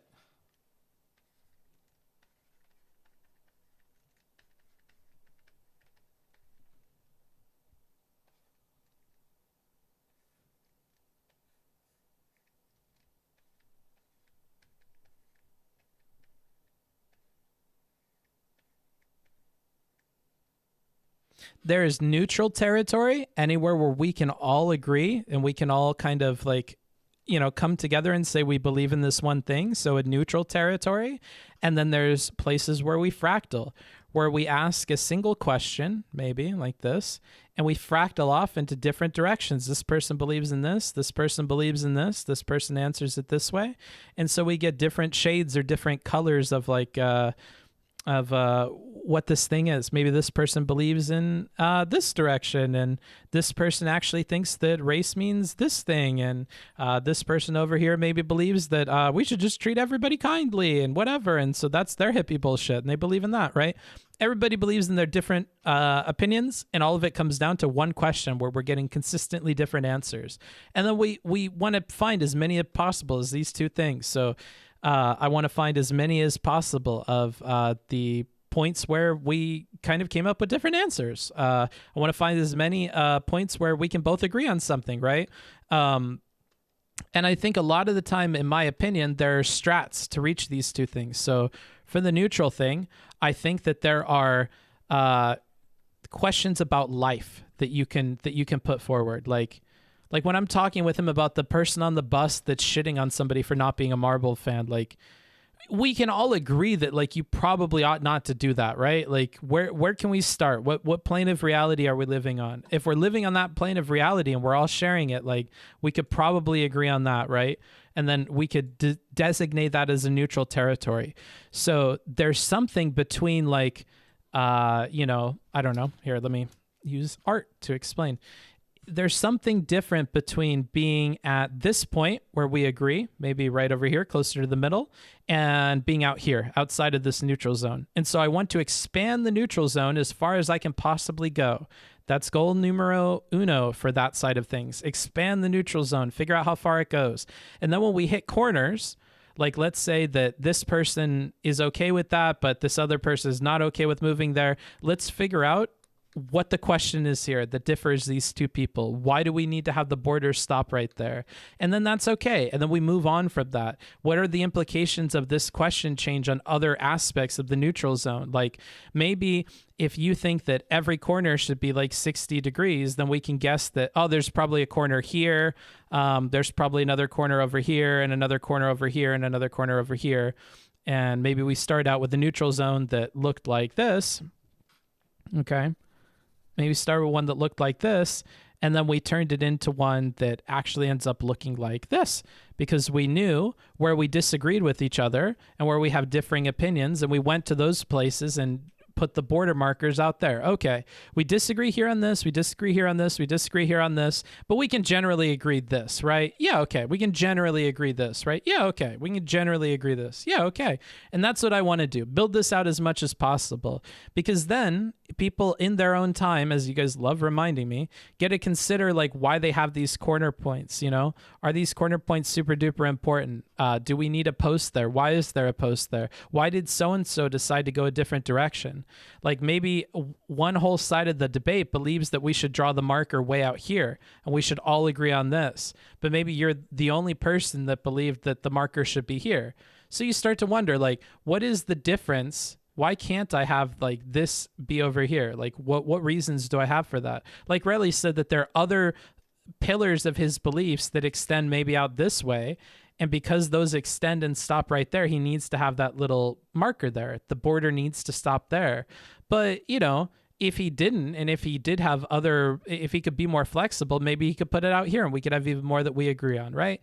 And so I just view everything as finding what the neutral ground is and then building it out with these points where we differ in opinions, and then avoiding these, because we don't need to keep hashing a point where we all just fundamentally disagree. It's not really helpful. I mean, we can deliberate it. You get the idea of what different people believe, and you can pick, like, debate can exist here, but it's annoying to me when it exists here all the fucking time. And that's what I think happens on a lot of these shows. Blood Sports is about hanging out at these stakeholder areas and just fighting, having border disputes all the fucking time for no apparent reason, and wasting a bunch of time on shit that you're not moving people on, right? If anything, people start to make fortifications. People go, "Hey, I think I need like a cannon. I need a cannon on my side of the border." And then this person's like, "Well, what the fuck? Well, I'm keeping your fucking dirt poor people out. I'm putting this fucking fence up." And then this person's like, "Well, what the fuck? I guess we need a huge army. We don't have a lot of industry, but we have a lot of people." Like, you know, and everybody starts building up their defenses, and they just hold down here. They come up with arguments for why they need to put a stakeholder here and why they need to stop expansion there, why they can't agree. They come up with reasons why this side's dumb or why this side's wrong or why your side is the mostest rightist, right? And that's not helpful. Like, let's just talk about where we agree. How far out can we expand the neutral territory? I think I'd like to focus more on this, and I hope that's what I did in the conversation, but you can let me know. I got here after the debate. I can't wait to listen to another trans race debate. I feel like that's sarcastic. Why do you use black people on a basketball? Oh my God.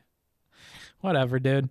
Of course this happens. You have been online long enough to know this by now. Yeah, I know, but I don't want to do it that way. I want to do it different. Shit, man, your MS Paint skills are pretty good. Thanks, brother.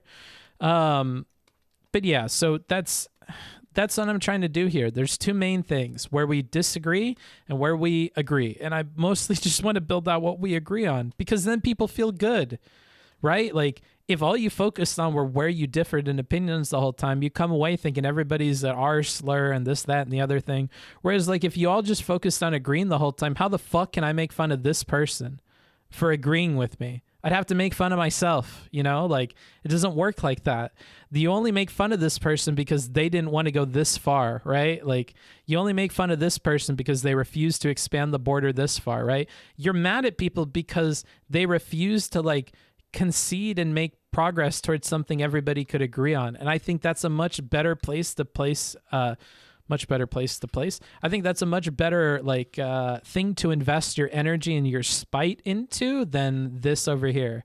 I think this is a much better, like, focus to expand the neutral space. Let's see. By the way, you seem to be a nice guy. Thanks, brother.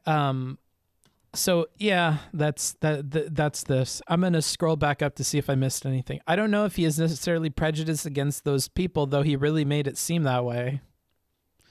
Being charitable, I can understand why the idea of transracialism is really uncomfortable and you'd want to fight against that, but it's not rational, but I can understand it. Yeah.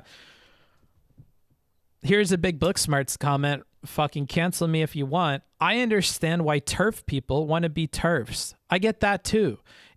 I think understanding why something happens is just many, many steps removed from, like, actively defending that or encouraging that or stepping up to the plate to, like, defend that person's beliefs, though, right? Like, I can understand it, but I definitely, like you, don't think it's, like, necessarily rational or it's necessarily, like, fair.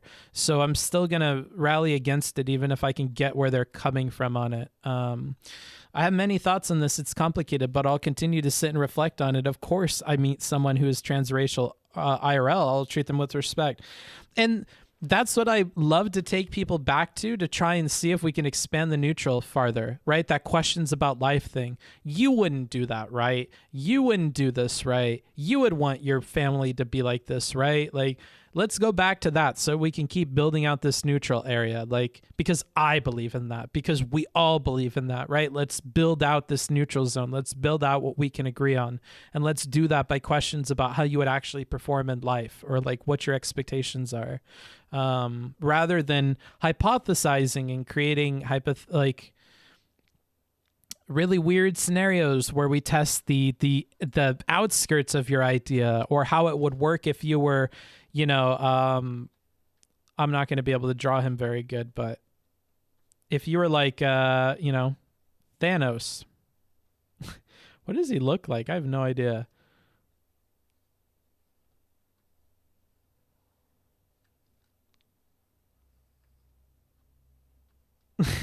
If you're Thanos and you had your stupid glove, like, you would still snap it to, like I don't know. As fun as these things are to think about, like, I'm not sure if it's super important most of the time to spend our time here. And everybody already does that. So I'm just going to take the opportunity to try and start here and focus on that. Being against trans race just feels super gatekeepy to me. I mean, it could, yeah. I think people tend to say, no, this is different because it's my identity and you can't have it. And that's the TERF argument, but it felt like it was being slightly argued here. It does. There's so many parallels to the transgender thing. I'm happy we didn't go there very much because I think it can take a lot of the wind out of, like, Ahrelevant's argumentative sails in a way that's, like, super unfair when you consider the fact that I was biased against him as well. So I'm happy we didn't go there, but yeah, there's a lot of uncomfortable parallels that, like, these arguments could be used for trans people, and it's difficult to, like, not see that, you know? And it's easy to then knee kick instinctively say that, like, well, we have a ton more trans people than we do trans race people. And so I'm going to disregard this because there's only a few people that are that thing. Like, yeah, no, you know, let's not do that because it's just a matter of scales to apply that to trans people. Like, let's cool it with, like, broad sweeping knee-jerk arguments that could be used to get us out of this because they could easily be applied to other arguments that we want to be careful about. Anywho,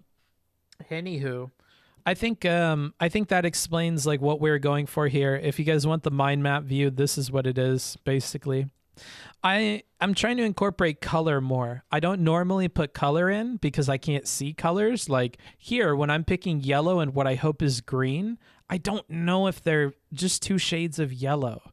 So, or like when I shade here that this is red, it just looks like dark gray to me. But I know that red is a significant color for people. I'm pretty sure that the immoral and the harm are orange. Maybe this is orange too.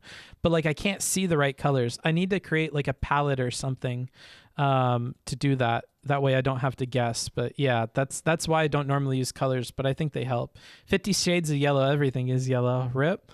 I think this topic is still pretty new. In 10 years, I wonder where it will be. I don't want to watch it. At Aristocracy, quick interview book right now. Do it meow. No, we're going to schedule it. We're going to do it proper. But yeah, that's what we were talking about today is transracialism, aristocracy. We still need to reschedule. What the fuck? Oh, we still need to reschedule our interview. I'd be down for it whenever. Just let me know so that I have like a week in advance to kind of like plan out because my life is crazy. I still don't know if I'm going to live in Mexico or if I'm going to keep living in America, you know, like, and I need to make that decision within the next week. So like decisions in my life are very big decisions that are made like very flippantly, very quickly. So just like, just give me a week so that I can make sure that I'm behind a computer and able to do it. And I would love to talk with you. Just, you know, reach out. There is some accessibility settings on Windows that help with some forms of color blindness. I'm sure there are, but stay in the US, dude. It's just so expensive, dude. I really can't. Like, it's just prohibitively expensive. If I could find my own place for a rent around like $1,000 to like $1,500, then I would. But like, it's not doable every time I try it, and I don't have the time. I don't have the time that it takes to like make it happen. What about Wyoming? Oh, they're gonna start calling me horse fucker. Wyoming? Bruh, I'm not moving to Wyoming. Let's be real. I like America, but I don't like America that much. Aren't their Midwest state cheap as fuck? People say that, but it's not like their rental markets are super good. Yeah, anywho. All right, let's find a place to put you guys. I appreciate everybody that stopped by, everybody that donated, everybody that subbed. It was very, very cool of you. Let me make sure I didn't miss any. We got that huge gift, that huge donation from Milk right at the start. That was crazy. But it looks like that's all. All right. Bye guys. Have a good rest of your night. I hope you guys enjoy. 2-bedroom in New York, Brooklyn is $1,500, by the way. Well, you should forward that to somebody that lives in Brooklyn because I'm sure they would very much so appreciate the cheap rent. Let's see here. I can donate some milk if you want. You're so funny. Ho ho ho. So funny. That's right. Where are we gonna go? I have no idea. Bastiat? Yeah, why not Bastiat? Who cares? Why not do Bastiat? Whoops. So it's Cali or Mexico, basically, at this point. Yeah. Have a fun time, everybody. I hope you enjoyed the show. It was something different than usual, but hope it was a pleasure, a pleasant change of pace. Have a good one. Bye.